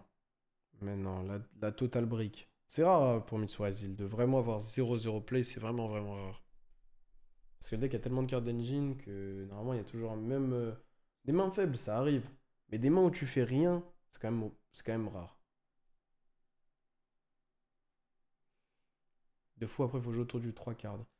Bah ouais, mais le truc c'est que c'est la range de Jules en fait, hein. S'il brique pas, il a ça quoi. De ce genre de choses-là, on va dire. En tout cas, terrain, pet Ulcanix, va aller tuto Garu, visiblement, je crois. Non, Ponix. Summon Garu de la main qu'il avait déjà. Il blockchain avec le Ulcanix du cimetière. Sachant qu'Abdou joue full stabilité avec pré-prep. C'est vraiment pas de chance. C'est vraiment, vraiment pas de chance. On a Droplet qui part sur le Garunix pour tenter de l'annuler. Pourquoi pas, mais bon, là, le problème, c'est qu'une fois que les bodies de Fire King arrivent sur le terrain, quand toi, t'es en train de brick, sachant qu'il doit avoir des non-engine en main, la game ici, elle est difficile, hein. Elle est difficile de ouf. Surtout que les non-engine d'Abdou ne sont pas construits pour empêcher l'adversaire de jouer, mais pour être plus des cartes qui sont en vie en second, visiblement. Avec des cartes comme Droplet et tout. Donc ces situations-là où il n'arrive pas à développer son board, ces non-engine, elles vont être très très faibles. Et bah là, ça se ressent, quoi. Derrière, il y a Ponix qui tombe, qui va aller chercher la quick, qui lui assure la game quasiment. Il aurait pu win la 2, donc il se met dans une situation où il doit jouer la 3, le snowball de la lose. Bah, je sais pas s'il pouvait win la 2, mais il pouvait être bien mieux que la situation dans laquelle il s'est mis, ouais, ça c'est sûr. Prométhéane, Prométhéane Reborn 1, Reborn Ulcanix est fait, tuto un autre Ponix en pétant la Prométhéane, et Pastern. Le problème c'est qu'ici Abdou, il n'y a aucune carte qui va lui faire tout d'un coup passer le setup de Jules, où là pour le coup il y a vraiment tout en rotation, il y a la destruction de Prométhéane, la destruction de Kirin, la negate de Arvata qui est probablement métable on board, il y a la quick spell, il y a des ressources qui tournent, il y a peut-être des non-engine en main, on voit le Crow ici, on voit Impulse, donc bon, là Jules il est dans une situation vraiment très très gagnante. Ouais, pendant ce temps-là on voit la main d'Abdou, c'est une main catastrophique, donc on va juste avancer, voir Jules gagner tranquillement. En tout cas, Abdou, il prend bien la défaite. Il a l'air super fair play. Hop. Ok, bon, bah, c'était une petite game sympa. Jules, il a su profiter on va dire, de la range un peu faible qu'avait son adversaire lors de la game 3. Et après, cette game 1, c'est vrai qu'il peut s'en vouloir pour le coup, quand même. Il a failli se mettre dans une situation où il perdait le BO, alors qu'en soi, il gagnait le dice roll, il était pas mal.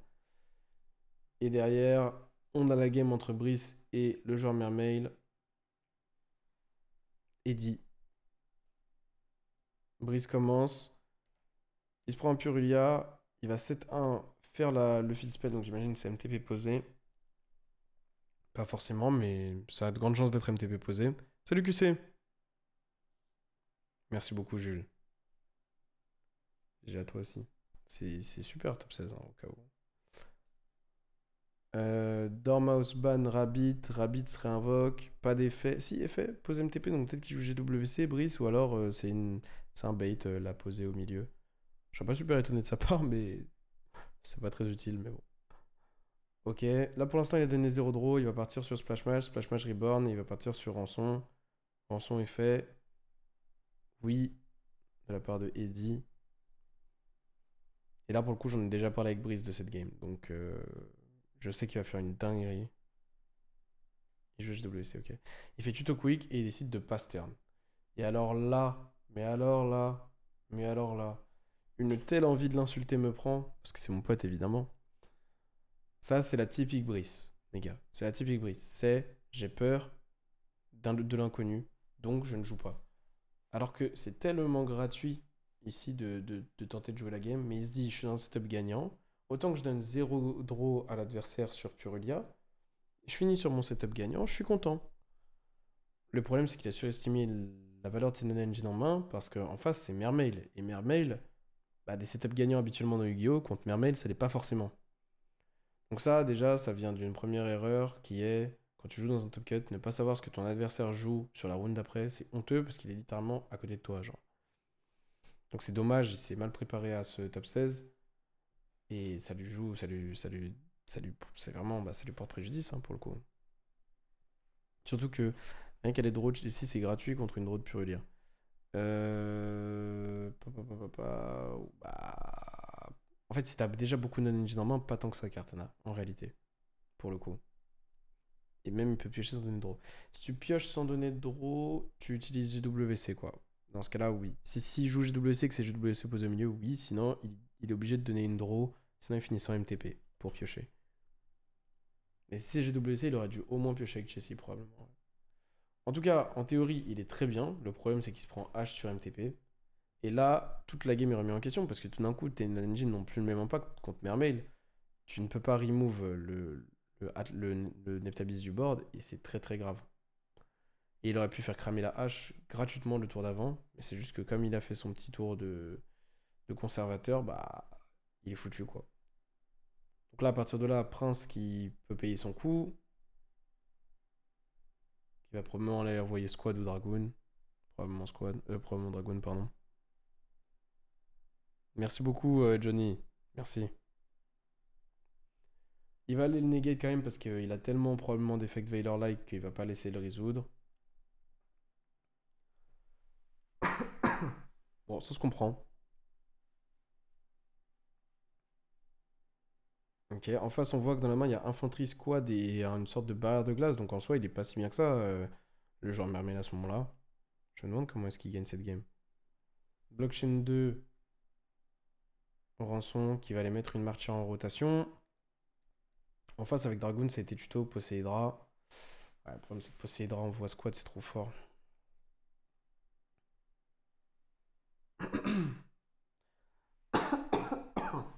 Désolé les gars, hein, j'ai toujours un peu la voix cassée de tout le week-end. Et là, j'ai pas fait gaffe, j'ai forcé dessus. Poséidra envoie Squad probablement.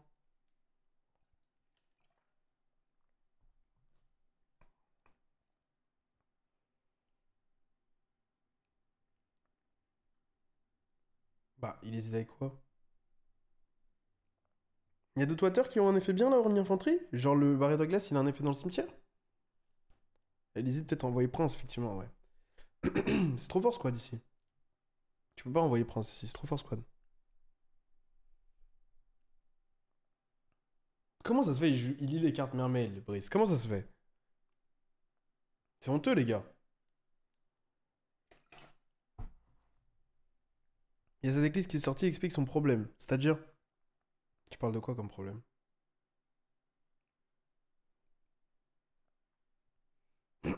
Alors que j'ai joué plusieurs fois contre lui avec Mermail, bref. Après, peut-être il vérifie juste les effets. Oui, bah oui, Cartana, oui. Mais non, il donne ces cartes-là que au deck FTK. Attendez, là, j'ai besoin de boire.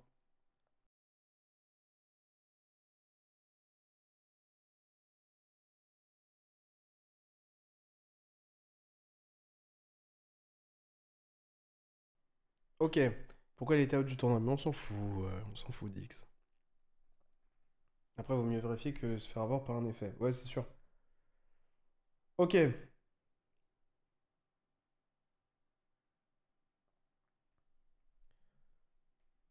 Ok, du coup, Possédra en coup, envoie Dragoon, temps de Boons la posée. La posée n'est pas chaînée. Est-ce qu'on est sûr que c'est GWC la posée du coup? Ou pas? Et du coup, squad, invoque Pike. Pike, cost. Alors, il a tuto quoi avec Dragoon?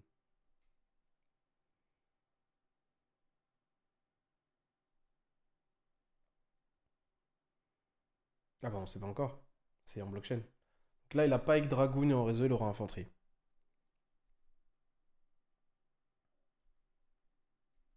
Tuto moulin.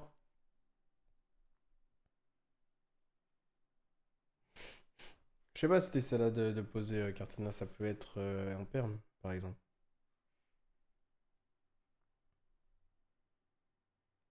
Infanterie, pète rançon.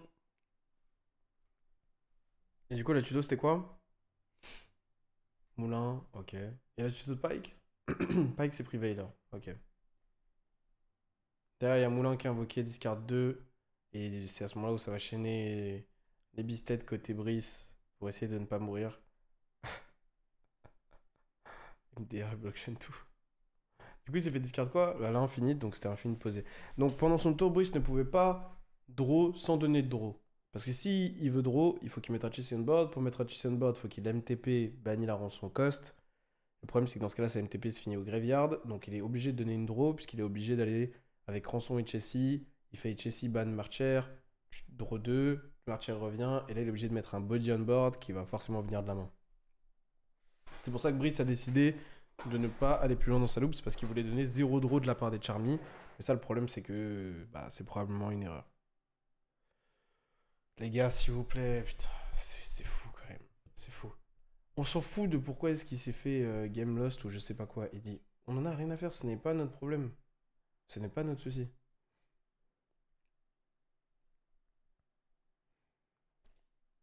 Volontaire, pas volontaire. Les judges ont jugé. Lui, il a expliqué son point de vue dans sa deck profile. On le croit pas sur le fait que c'était volontaire ou non. Peu importe. Ce qui est sûr, c'est que c'est dommage pour ses adversaires parce qu'il a optimisé ses draws tout le tournoi du coup. S'il faisait ça. Que ce soit fait exprès ou pas. Donc ça, c'est dommage. Maintenant, c'est comme ça. À la limite, c'est péché d'orgueil, entre guillemets. Dans le sens où, genre, faut être quand même sacré. C'est sacrément dingue d'avoir genre de croire que tu as une technique de shuffle particulière que personne ne ferait parce qu'on est tous des cons, entre guillemets, mais que toi tu as découvert et que t'en parles à personne, parce que si t'en parles à quelqu'un, les gens te disent que c'est interdit, tu vois. Donc s'ils le savaient pas, c'est qu'en plus tu le gardes pour toi en mode voilà, t'es un génie, t'as trouvé une technique de mélange que personne ne sait. Voilà, à la limite c'est péché d'orgueil, mais on s'en fout, genre c'est pas notre problème. Vous adorez les trucs. L'allemand n'était pas autant washed en fin de compte. L'allemand est totalement washed. Et ça fait longtemps déjà. Je trouve ça dit solide et joue les barres de glace grave fort, en plus du board mermaid puissant de base. Ouais, ça je sais pas. Je sais pas parce que j'ai pas de connaissances sur les water de dingue en mode les barrières de glace, donc je sais pas si c'est meilleur avec ou sans pour le coup. Ça a l'air ok, mais bon, si c'est pas joué dans les autres versions, il y a probablement quand même des raisons. En tout cas, ici il a 4 body, et il va partir sur Anemone Reborn Squad, puis il fait squad effet pour tout passer 7. Il invoque celle qui reborn et pose une piège. Il va aller reborn le barrière de glace grâce à ça, et j'imagine que là, ça pose une carte, donc j'imagine que c'est la piège à poser via l'Xyz pour le coup. Et là, illegal move. De quoi, il pouvait pas reborn le barrière de glace avec la Xyz? Pourquoi le barrière de glace, c'est pas un Detri water là? Riot un warrior. Riot un warrior et personne n'a vu ça. C'est dingue. C'est vraiment dingue. Brice est con, son adversaire est bête et les judges sont vraiment incompétents. C'est fou. Genre là, dans le chat, personne n'a rien vu, personne rien. Ça n'est pas revenu en arrière là. La game elle s'est jouée comme ça.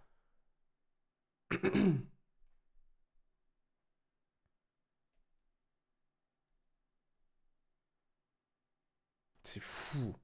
Parce que je sais pas ce qu'il fait le Rayo. Est-ce que ça change quelque chose? Il fait quelque chose le Rayo? Peut-être pas, hein. Comment il arrive là lui? Ah, il a rank up derrière, ok. Et après il a fait effet de boons. Le chat n'a pas arrêté de spam justement. Et ils ont pas vu. Toi, Barcode qui est au cast, quand ça se passe comme ça, comment ça se fait? Genre, le chat, on le voit pas? Ou alors, comment ça se fait que c'est pas été fixe? C'est quand même étonnant, quoi. Il oblige à discard pour activer un effet. Est-ce que ça change quelque chose? Est-ce que ça. Peut-être ça a rien changé au duel en vrai? Là, pour l'instant, le body n'a servi à rien. Zilantis, mais ça n'a rien changé, non? Ça n'a rien changé pour le coup, les gars. On s'en fout.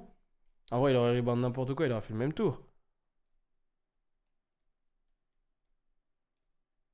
Pour le coup, ça n'a rien changé. Donc tant mieux. S'il le tue pas. Pourquoi il le tuerait pas?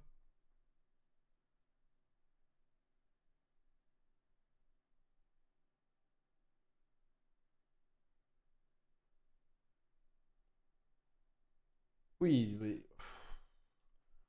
Les gars, s'il vous plaît. Soyez sympa, s'il vous plaît. Oui. Que... Partons du principe que ce n'est pas fait exprès. Ok? Parce que ça sert à rien dans l'autre sens. Ça sert à rien. Partons du principe que c'est pas fait exprès. Ce n'est pas fait exprès, il n'y a pas de problème. C'est effectivement dommage, parce que ça sous-entend et le mélange et les illegal play que peut-être que ça a été fait d'autres rounds avant et que ça a coûté des games à ses adversaires. Maintenant que ça s'est dit, on ne peut plus rien y faire. Donc est-ce qu'on peut passer au-delà du fait que ce gars, malheureusement, a fait des illegal play? Est-ce qu'on peut passer au-delà?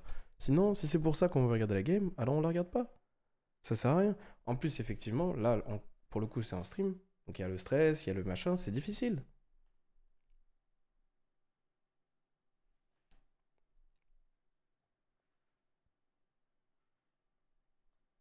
Maintenant, là, pour moi, si on doit parler d'un truc, c'est côté judge.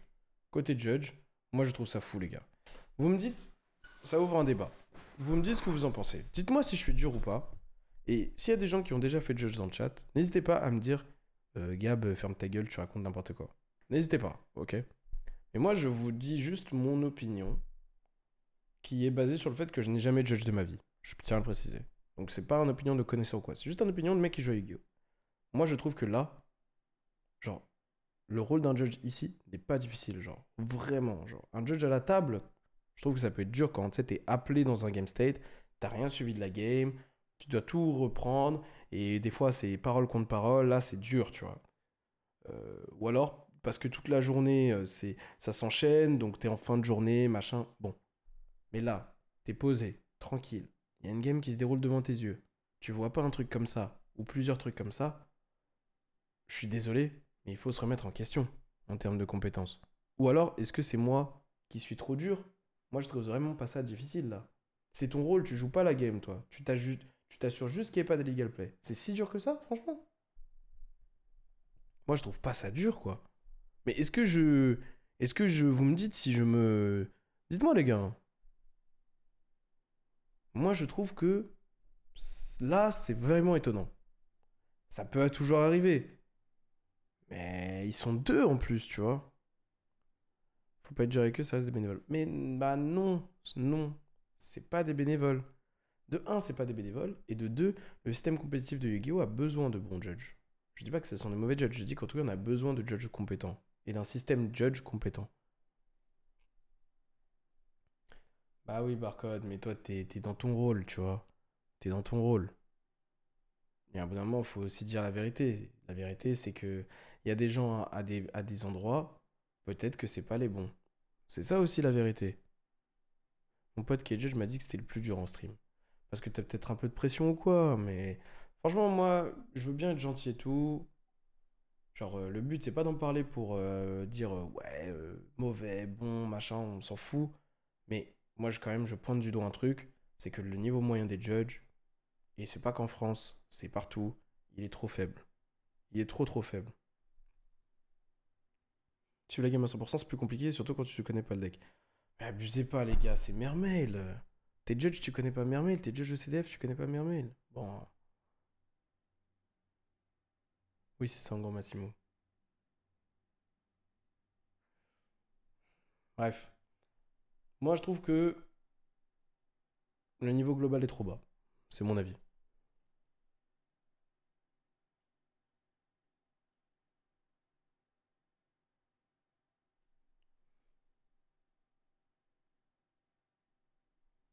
C'est mon avis. Ça, c'est une remarque vraiment peu pertinente, XSN. Désolé. Ok, game 2. Il y a Lancea, Impulse, Poseidra, Shrine, je l'appelle Shrine, je sais pas pourquoi, et Dragoon. C'est la main parfaite. C'est dingue. La main, elle est folle. Lancea pas en stand-by, mais en main. Ok. La main est folle, hein, putain.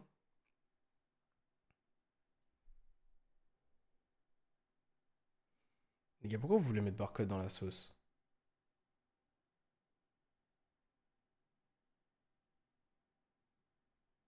Moi, j'ai eu aucun problème de judge ce week-end parce que j'étais dans aucun judge call. C'est aussi simple que ça. Je crois. Je réfléchis. J'ai demandé un jeu j'ai demandé un truc à un judge en bout d'un moment. Il m'a répondu, ça a duré une seconde et voilà. Mais j'ai été dans aucun call judge. Donc, en tout cas dans mes souvenirs. Donc, j'ai pas eu de, je me suis pas rendu compte de quoi que ce soit. Moi, les judges, je les côtoie plus entre les rounds que dans les rounds. Dans le sens, genre, les judges, tu sais, qui font respecter les règles du style, t'as pas le droit d'être là, ou alors, genre, vous voyez des trucs comme ça. Et dans ce cas-là, bah, ils sont dans leur rôle, quoi. Donc j'ai pas d'avis sur les judges dans ce tournoi-là. Moi, mon avis, il est sur, en règle générale, parce que je vais vous dire les choses comme elles sont. La plupart des judges, en tout cas pas la plupart, pardon, mais certains judges, je les connais. Genre, c'est des gens que je connais. Je sais c'est quoi leur niveau à Yu-Gi-Oh! Plus ou moins, tu vois. Et je sais que c'est très faible. Je sais que c'est très faible. Et quand je vois que certaines responsabilités sont données à certains individus, en sachant que l'individu, son niveau, il est quand même, je trouve, relativement faible pour la responsabilité en question, bah, je me demande si le système fait bien son job. Pas l'individu en question. L'individu, on lui donne une tâche, il l'a fait à son maximum. Le gars est il est dans son droit, il fait son mieux. Il n'y a pas de critique à émettre particulièrement. Mais la question, c'est est-ce que le système fait en sorte de mettre les bonnes personnes au bon endroit et font en sorte que les gens soient au niveau. Tu vois? C'est ça ma question, moi.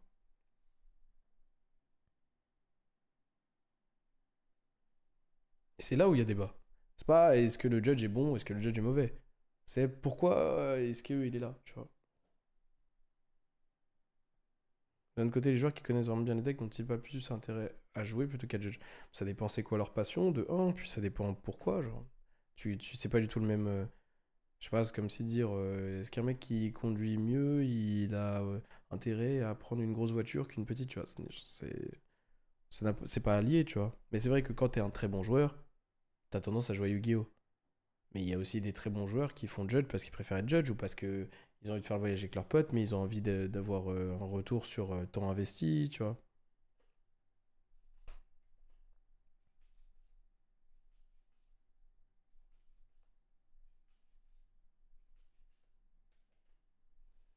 Donc, Barcode, il apporte des précisions. Qui pour moi, ne- pour moi, rentre exactement dans ce que je dis. C'est-à-dire que le système judge est problématique. Le système judge aujourd'hui est problématique. Ce n'est pas normal qu'un judge en stream ait d'autres choses à faire que judge la game. Ce n'est pas normal. Ils sont deux. Au max, il y en a un, il fait autre chose, et l'autre, il s'occupe de la game. Tu vois? Au max. Mais c'est quoi ce système pourri où le judge, il est à la table et il doit faire autre chose en même temps? C'est trop con. Genre quoi, il fait quoi? Il note les life points? Il peut pas y avoir un gars qui fait ça, genre. Ou il peut pas y avoir un judge qui s'occupe de tenir à jour les trucs de stream ou je sais pas quoi, et un judge qui juste judge. C'est bizarre, les gars. C'est bizarre comme système. Il y a forcément un problème. Soit... Parce que c'est trop répétitif pour que ce soit genre juste le cas d'une fois. Vous comprenez ce que je veux dire? Si c'est des cas isolés, ok. Mais là, c'est souvent, quand même. Pas toutes les runes, pas toutes les games, mais c'est souvent. Trop souvent. Donc il y a un problème. Dans le stream sur Scoop Avenir Nugget, on peut aussi ajouter avoir un meilleur système de judge, leur examen d'entrée est une grosse blague. Oui, oui, je suis d'accord. Bon, une grosse blague, je sais pas, mais en tout cas, c'est vrai que pourrait y avoir un meilleur truc. Derrière, il se prend Possédra, Pitch Dragoon de la main, Cost Squad. Wow. Comme dans le foot, les arbitres, et pourtant c'est un vieux sport. Ouais, mais le foot, c'est encore différent. Non, en vrai, c'est la même chose. C'est la même chose parce que le problème, c'est que les décisionnaires ont tellement aucune connaissance de la question, genre des problématiques, qu'ils prennent les mauvaises décisions. Je pense que c'est ça le souci. Et ça, c'est dans tous les domaines, je pense.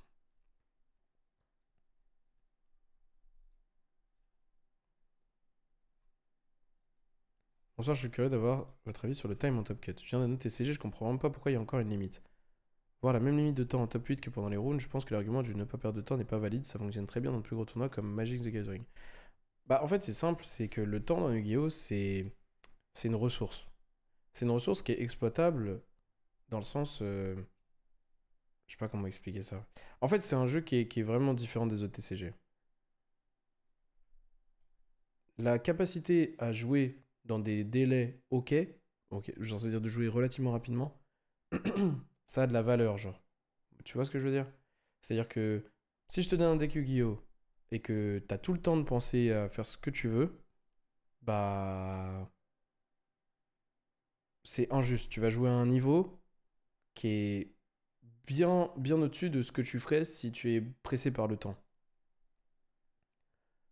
Donc, à partir du moment où en round suisse t'as un certain timing, c'est bien que les règles restent les mêmes dans le top cut. Déjà, ça c'est le premier point. Le deuxième point, c'est que il y a le concept de fin de temps qui a Yu-Gi-Oh! Où il y a une règle qui est vraiment spéciale dans Yu-Gi-Oh! Et c'est bien pareil que les règles de Suisse restent les règles de Top Cut. Donc on va dire que c'est pour une question d'uniformité que ça a lieu. Parce que pour les autres jeux, la limite de temps dans le duel, c'est principalement pour la bienséance du tournoi. Mais chez nous, c'est pas forcément pour la bienséance du tournoi. C'est pour le jeu. Vous voyez ce que je... Je sais pas si c'est clair, mais...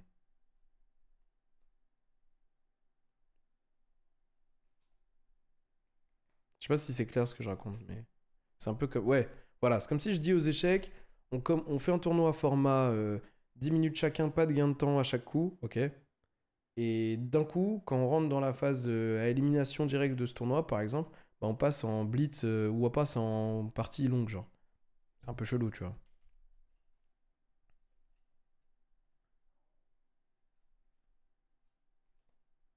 Donc voilà. J'ai essayé de répondre comme j'ai pu à la question. En tout cas, il y a eu la MTP qui a tenté d'être boons, elle a été chaînée, et en réseau, il y a Droll. Le Droll fait du bien, de là à gagner la game, c'est compliqué. Le squad s'est pas déclaré?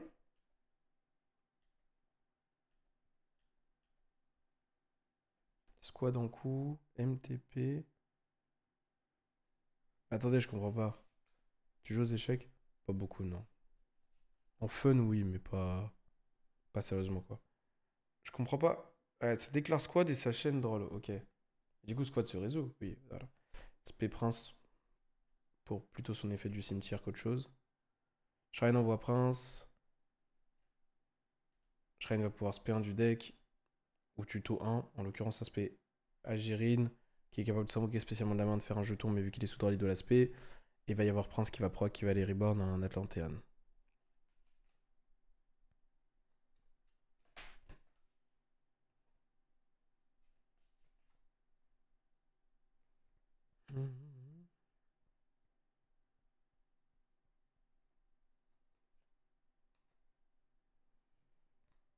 L'un des skills dans Yugi, c'est de savoir prendre la bonne décision dans un temps imparti. Oui, voilà.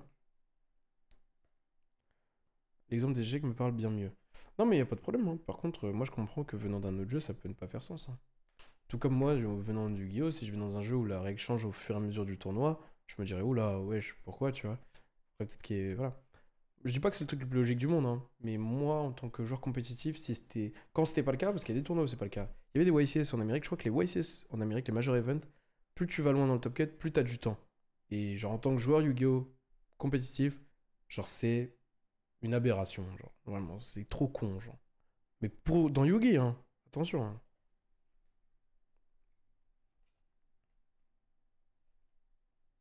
Genre, tu construis un deck pour des règles et au final, les règles changent au fur et à mesure du tournoi. Genre, c'est. Pourquoi dans le dernier round, ils font pas en sorte que ce soit considéré comme une round de top cut où tu ne peux pas draw afin d'éviter les draws arrangés? Mais les gars, si vous saviez, pour moi, les draws devraient être interdites J2. Genre en mode, ça y est, on est jour 2, on sait qu'on n'a pas de problème d'organisation. Draw interdite, c'est 3 tours. Quoi qu'il advienne, il y a un gagnant ou un perdant. Ça réglerait tous les problèmes de droit arrangés. Mais je sais pas, ils ne veulent... je ne sais pas pourquoi ils le font pas. Je trouve ça genre fou qu'en 2025, ils aient toujours pas réglé ce problème-là. Mais bon. À la limite, tu le fais que dernière round si tu veux, mais le problème c'est qu'il y a des gens qui peuvent draw la round d'avant, tu vois, et ça changerait pas grand-chose. Donc tu mets tout le jour 2, pas de draw. Ou alors tu mets tout le jour 2, les draws rapportent 0 points. Ça y est, t'es avec des joueurs qui connaissent comment le jeu fonctionne, c'est un jeu avec un rythme plus rapide, machin. Draw 0 points. Soit draw 0 points, soit draw égale... Enfin, il n'y a pas de draw, l'un ou l'autre, mais en tout cas, tu règles le problème. Et les judges comme ça, ils sont tranquilles. Parce que c'est invivable pour eux de devoir faire la police sur ce genre de règles. Invivable. C'est mon avis, hein, mais bon. Si tu mets draw 0 points, tu incites les gens à jouer plus rapidement. Vraiment. Mais bon.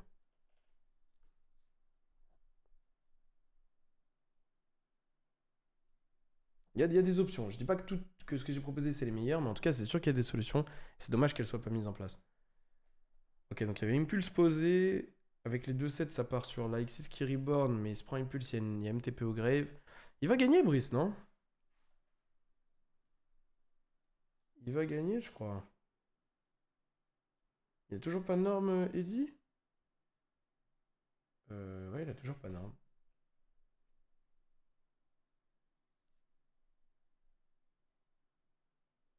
Draw 0 points, ça devient compliqué par rapport à ceux qui ont draw day 1, non? Mais tu peux mettre draw 0 points dans tout le tournoi, hein, mais bon, après ça c'est encore autre chose, tu vois. Mais en tout cas, ce que je mets juste en évidence, c'est qu'il y a des options, il y a des solutions. Laquelle est la meilleure, est-ce qu'elles sont bien ou pas, c'est autre chose, mais il y a mieux que faire la police, je trouve. Ça rentre en battle, ça tape, ça part sur Abyss, Alicia, je sais plus comment elle s'appelle, mais celle qui tuto, en costant 1 de la main.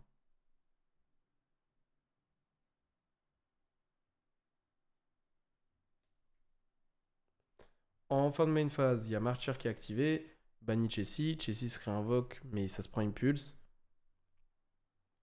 Abyss Lacia, ouais voilà, merci.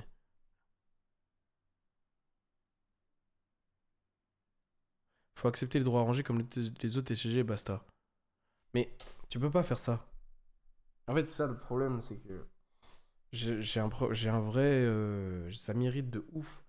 Les gens qui comparent les TCG sur genre 0,5% sans prendre en compte les 99,5%. Genre dire, ok, ça se fait dans les TCG, donc on peut le faire dans le nôtre, sans prendre en compte le contexte et les règles qui changent, ça n'a tellement aucun sens. Je vais prendre l'exemple de Pokémon. À Pokémon, tu peux t'arranger, je crois, sur le résultat, il me semble. Mais à Pokémon, le top cut, il n'est pas décidé de manière aussi brusque. Il y a genre un truc où ils se tapent entre eux, c'est genre du 16 rounds pour un YCS, etc. Donc il n'y a pas ce problème où, genre si tout le monde fait droit à la dernière, il y a le tie-break qui détermine beaucoup trop qui passe ou pas. Tu vois. Il n'y a pas ces problèmes-là. Et j'imagine que dans les autres jeux, il y a d'autres contextes qui font que la situation n'est pas similaire. Non, à Yu-Gi-Oh! Tu devrais pas pouvoir faire droit à ranger. Je pense pas. Parce que, ou alors, faudrait revisiter la manière dont le top cut est déterminé, dans ce cas-là.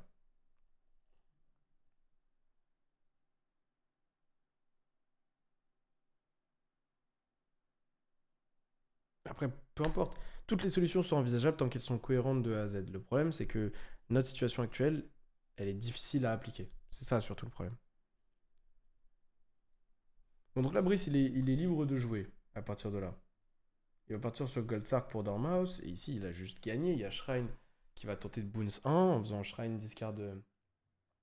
Enfin, Cost discard Neptabis, draw 1, puis Neptabis du coup est fait, qui va reborn le Possédra, Possédra envoie infanterie, et là il va Boons 1, PT 1. Ah ouais, non, c'est vrai que c'est chaud. Aïe aïe aïe. Et du coup, il fait Boons, Marcher, Pet, Dormouse qui vient des bannis. Et là, c'est difficile pour Brice en vrai, hein. Autant pour moi. Capte quoi dans les displays si tu les as ouvertes? Je les ai pas ouvertes, et d'ailleurs, s'il y en a qui sont intéressés pour acheter mes displays, bah, qui m'envoient un message. J'en ai 5 là. Du CDF. Scellé, évidemment. Sauf que derrière, il y a Norm Rabbit. Eddie, il a failli s'en sortir s'il n'y avait pas eu d'autres plays dans la main de Brice, il s'en serait sorti. Mais là, la Rabbit, elle crée l'étal, tout simplement. Tu as eu quoi comme lot en top 3? J'ai eu 4 displays, j'ai eu la prize card en super, le trophée. Voilà, c'est déjà pas mal. Il y a l'étal. Et du coup, on va passer sur la game d'après. Dernière game. Et là, Brice, il m'a dit qu'il avait rentré des fantasmés dans le match-up. J'avoue que c'est un peu chelou. C'est que dalle MDR. Vous trouvez que c'est que dalle? Allez, ça lance en débat. Vous trouvez que c'est que dalle ou pas? 4 displays, la prize card en super et le trophée pour la troisième place. Deuxième place, c'est une Switch au lieu des displays, la prize card en super et le trophée. Et la première place, c'est le voyage, prize card en ultra. Et je crois que c'est tout. Il y a moyen que pour la deuxième place, t'aies aussi les displays, mais je suis pas sûr. Non, ça va. Moi, je trouve ça va. Pas forcément Wendy, non. T'as fait top 3 sur 2441. 2400 personnes, oui, clairement, c'est que dalle. Pour l'effort, je pense, oui, c'est peu. T'as aussi des sleeves et un tapis, non? Oui, autant pour moi, effectivement. Dans le top cut, tu as deux paquets de sleeves et un tapis. Fantasme bizarre contre Mermaid, je trouve. Ouais, mais il justifie son choix en disant que bah ça fait des liens. Mais le problème, c'est que ça fait des liens très tard et que derrière, tu pièges une trappe de merde. Donc, ouais, c'est vraiment pas terrible. Oui. On s'en branle des lots. Oui, c'est vrai qu'on s'en fout des lots, mais les gens veulent en discuter, donc on en discute.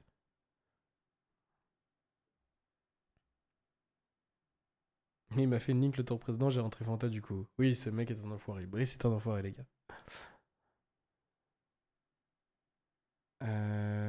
Je trouve de top 32 à top 8, y a pas beaucoup. Ouais. En vrai, un peu faible, mais surtout ce qui me déçoit, c'est la qualité du trophée. Limite, les récompenses à côté, je m'en fiche, mais la feuille AK dans une plaque de flexi, ça fait chier. Alors, je vais être honnête, ça m'embête de dire ça, mais c'est vrai que c'est nul, hein. J'en ai deux, et je vous le dis, c'est pas terrible, hein. Et au moins pour le premier, il pourrait faire un effort. Pour les deuxièmes et les troisièmes, on s'en fout. Tu vois. Pour les deuxièmes et les troisièmes, on s'en tape. Voilà, tu nous donnes un petit truc. Même quatrième, tu nous donnes la feuille dans le plexiglas. Ok, vas-y. On est des losers de toute façon. Mais le gagnant, il pourrait avoir une belle coupe, tu vois. Franchement, plutôt que ça, sincèrement. Parce que là, c'est catastrophique quand même. Non, en vrai, les lots, c'est important. Faut pas faire genre, ça motive les tryhards à tryhard fort et avoir des beaux tops. Les lots, c'est peut-être important, plus important que ce qu'on le décrit, mais je pense que c'est pas le plus important. Mais c'est vrai que ça peut l'être. C'est difficile pour moi de donner une opinion là-dessus parce que quand je dis que les lots pourraient être améliorés, on dirait le gars qui, parce qu'il est concerné, tu vois, veut y gagner. Et quand je dis qu'on s'en fout, c'est vrai qu'objectivement, on s'en fout pas. Je pense qu'il y a un entre-deux à trouver. Hum, Disons que je joue pas à Yu-Gi-Oh! Pour les lots, quoi. S'il y avait des meilleurs lots, ça changerait pas grand-chose à ma vie. Mais je serais content. Voilà. Ça dépend à quel point des meilleurs lots, tu vois. Si c'est pour me rajouter quelques centaines d'euros quand tu fais un résultat de ce type-là, ça changerait rien. Donc c'est ça qui est difficile. Après, par contre, là où je trouve que c'est dommage, c'est que c'est pas. En fait, c'est pas la valeur des lots le problème, je trouve, c'est à quel point ils sont pas super intéressants, tu vois. Genre me donner des displays, frérot. Frérot. Tu vois ce que je veux dire ou pas? Genre, me donne pas des displays. Je viens de faire top 4 à un CDF. Je sais ce que c'est des displays, tu vois. J'en ai déjà eu. Donne-moi un super beau cadre, tu vois. Donne-moi un souvenir, un truc que. Vous voyez ce que je veux dire? Donne-moi un truc que j'ai pas autrement. Même si ça vaut pas d'argent, c'est pas grave. Mais typiquement, le truc du trophée, bah, un beau trophée. euh, je sais pas, tu vois. De l'honneur, entre guillemets. Vous comprenez ce que je veux dire? Au minimum. C'est moi, c'est comme ça que je le vois plutôt. Ce que vous voulez, mais un truc que t'es content de recevoir, quoi. Parce que moi, là, les lots, la vérité, les gars, genre, je n'en fais rien, hein. Genre, je n'en fais rien. Rien. Le trophée, c'est cool. La presse card, c'est cool. Le reste, en vrai, c'est déjà ça, hein. C'est pas pour me plaindre de ce que j'ai, hein. Je trouve que le système pourrait être meilleur. Mais c'est pas pour me plaindre de ce que j'ai. Parce que la vérité, ça me dérange pas si ça reste comme ça. Perso. Et pour le jeu, je pense que ce serait mieux, ouais. Bon, en tout cas, ici, le Purulia qui fait quand même son job, il a au minimum droit, hein.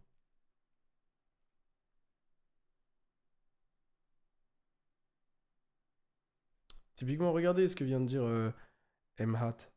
C'est typiquement ce genre de truc là dont on parle.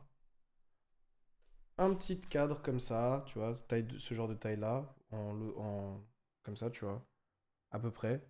Allez. Avec une photo de toi, euh, la place que t'as eue, le deck que t'as joué, tu vois, et t'as un endroit où tu peux glisser une carte dedans, et tu l'affiches chez toi, et là, par contre, moi, chez moi, j'aurais genre tous les cadres avec les tops et tout, et je serais super refait, tu vois.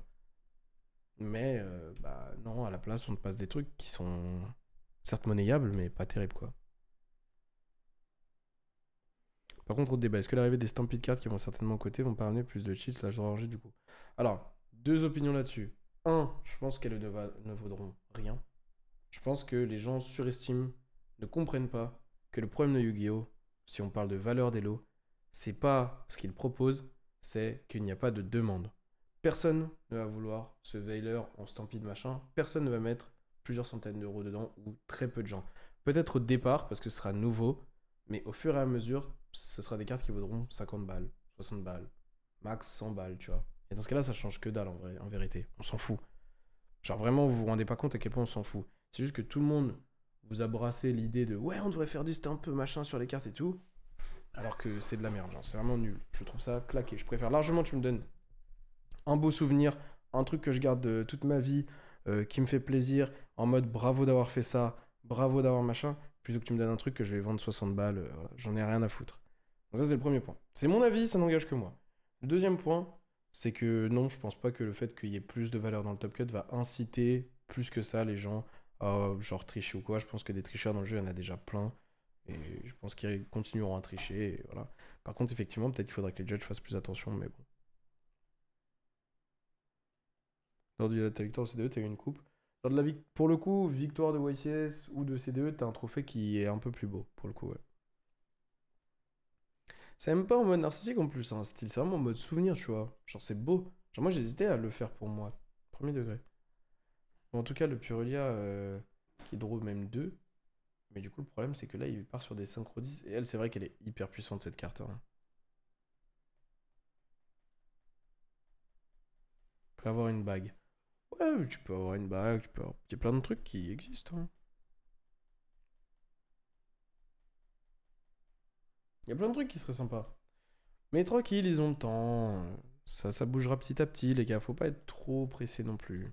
Il y a des choses qui bougent à chaque fois. Là, on a eu un Major Event sans aucun problème de rond et tout. On peut déjà aussi se concentrer sur le positif. Quand même. Quand même, quand même. Alors, bon, donc... Et en fait, c'est quoi là? Il peut pas jouer? Ou c'est qu'il veut pas jouer parce que c'est dangereux? Elle fait quoi concrètement cette synchro 10, les gars? Qu'est-ce qu'elle fait concrètement cette synchro 10? Elle dit quand tu joues, il se paye une synchro de l'extra deck, c'est ça? C'est que c'est broken, hein. C'est vraiment broken. Et c'est quoi les conditions d'invocation? Pourquoi c'est pas joué ça sinon? Si c'est aussi fort. En vrai, c'était ultra fluide ce week-end des runes. Ouais. Moi par exemple, tu vois, un truc qui est décevant, je trouve, c'est que voilà, là, Damien, il a été champion de France. Moi, j'aimerais que Konami l'invite pour un truc, fasse une émission sur lui, un petit documentaire, 5-10 minutes, tu vois. Parce qu'il mérite. Parce qu'il mérite. Et que ce serait les plus beaux. Ce serait le plus beau remerciement que Konami peut faire à des joueurs qui se la tuent au jeu. Vous comprenez? On pourrait faire un truc, vas-y, on vous invite dans les trucs de Konami France, là. Vous faites un petit concept, le top 4, un petit concept ensemble, machin, bravo à vous, machin. Tu vois? On vous remet votre truc. Truc sympa. Bon, ils font de leur mieux, mais bon. Enfin, ils font pas de leur mieux, mais ils font un truc convenable, mais ok. Si les mecs spray, tu peux deux fois par tour spray un Ice Barrier de n'importe où, il flotte into Trishula si tu l'out. Wow.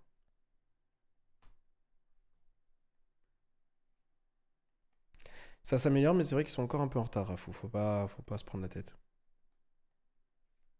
Déjà, ceux comme toi qui ont une présence sur le web, faire un suivi individuel. Je suis d'accord, je pense qu'effectivement, ils devraient proposer à des gens de filmer leur game lors des events et de les retransmettre derrière. Moi, si on me dit, Gab, on va filmer tes games, tout cet event-là, peut-être pas en direct, mais on va les retransmettre derrière sur la chaîne YouTube, machin, est-ce que ça te va? Moi, je dis oui, pour les gens. Je dis oui pour les gens, ça me dérange pas. C'est relou, mais pour ce que ça apporte à la commu, je dis oui, tu vois.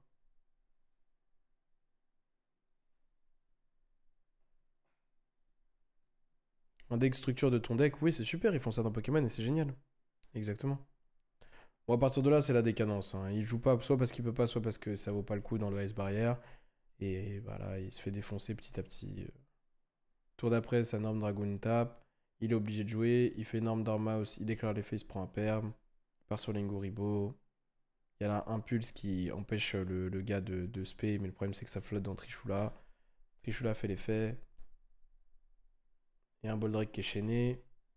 Pour pas être ban. Dormouse tente de revenir. Splash Mage dans Rançon. Et le problème c'est qu'il y a Lancea. Et du coup, Brice qui pensait pouvoir s'en sortir parce qu'on était proche du time en mettant des dégâts, qui n'arrive pas à mettre des dégâts et qui perd la game. Aïe aïe aïe, Brice. C'est dommage parce que je pense que le BO il est gagnable largement, mais bon. Brice c'est un très bon joueur les gars, hein. Il est sous-estimé parce qu'il est pas un but de lui-même, on va pas se mentir, ça joue beaucoup dans Yu-Gi-Oh! Mais ouais, c'est vraiment chiant, mais bon, c'est comme ça. Hop. Il m'a un scoop 10 minutes avant en vrai. Brice il a des problèmes dans le jeu, il les connaît effectivement, il a tendance à jouer trop lentement, à prendre des décisions un peu trop safe, etc. Et ça lui dessert comme ça lui sert de temps à autre. Donc top 4 l'année dernière Brice, ouais, top 16 cette année, c'est énorme, hein, on se rend pas compte. C'est typiquement le genre de joueur où parce qu'il est pas ultra présent sur les, on va dire sur les réseaux, ou parce que machin, bah il est sous-estimé par les gens. Aussi parce qu'il a pas, genre, il y a une culture dans la communauté d'une certaine partie du compétitif où ça met énormément en avant les résultats des joueurs et on va dire que ça leur cire les bottes, vous voyez ce que je veux dire, pour pas grand chose, même très souvent. Ça donne des joueurs surcotés. Et il y a l'autre partie de la communauté, nous on en fait partie, on met pas forcément en exergue les individualités parce que on se prend pas tant que ça au sérieux. Genre, je prends l'exemple de joueurs comme Brice ou comme Tib ou même comme Akan, tu vois, ou d'autres où en fait, bah, ils méritent tellement d'être reconnus à un niveau plus élevé que ce à quoi ils sont reconnus dans la commu. C'est triste, tu vois. Après, c'est à vous, le public, de faire le taf aussi, tu vois. Je pense qu'un Brice, un Tib, bref, là je parle des joueurs de la team, évidemment, parce que bah, c'est les joueurs dont je suis le plus proche, mais il y en a d'autres, hein, pourraient être reconnus à un degré bien plus élevé que d'autres qui sont reconnus pour pas grand-chose, je trouve. C'est mon avis. Mhm. Tu as vu le match de l'Allemand qui joue Blue Eyes? J'ai pas vu du tout. Pourquoi est-ce qu'ils ont mis une note sur ça? Pour moi, ils devaient le prendre tous les jours. Je sais pas, on regardera ça une autre fois. Là, je vais m'arrêter là pour aujourd'hui. J'aurais aimé plus stream, mais ma journée elle est full. J'avais un rendez-vous à 19h30, je suis déjà en retard. Donc, je vous laisse là. On s'attrape demain. Demain, ce sera. Normalement, c'est 18-20h, normalement. Et on finira les dernières games avec le top 8, le top 4 qu'on n'a pas encore regardé. Et comme ça, on aura fini pour le CDF et on pourra attaquer le reste tranquillement. Merci à vous d'être passé, d'avoir participé, d'interagir. C'est toujours un plaisir. Je vous fais des gros bisous. Merci beaucoup et on s'attrape.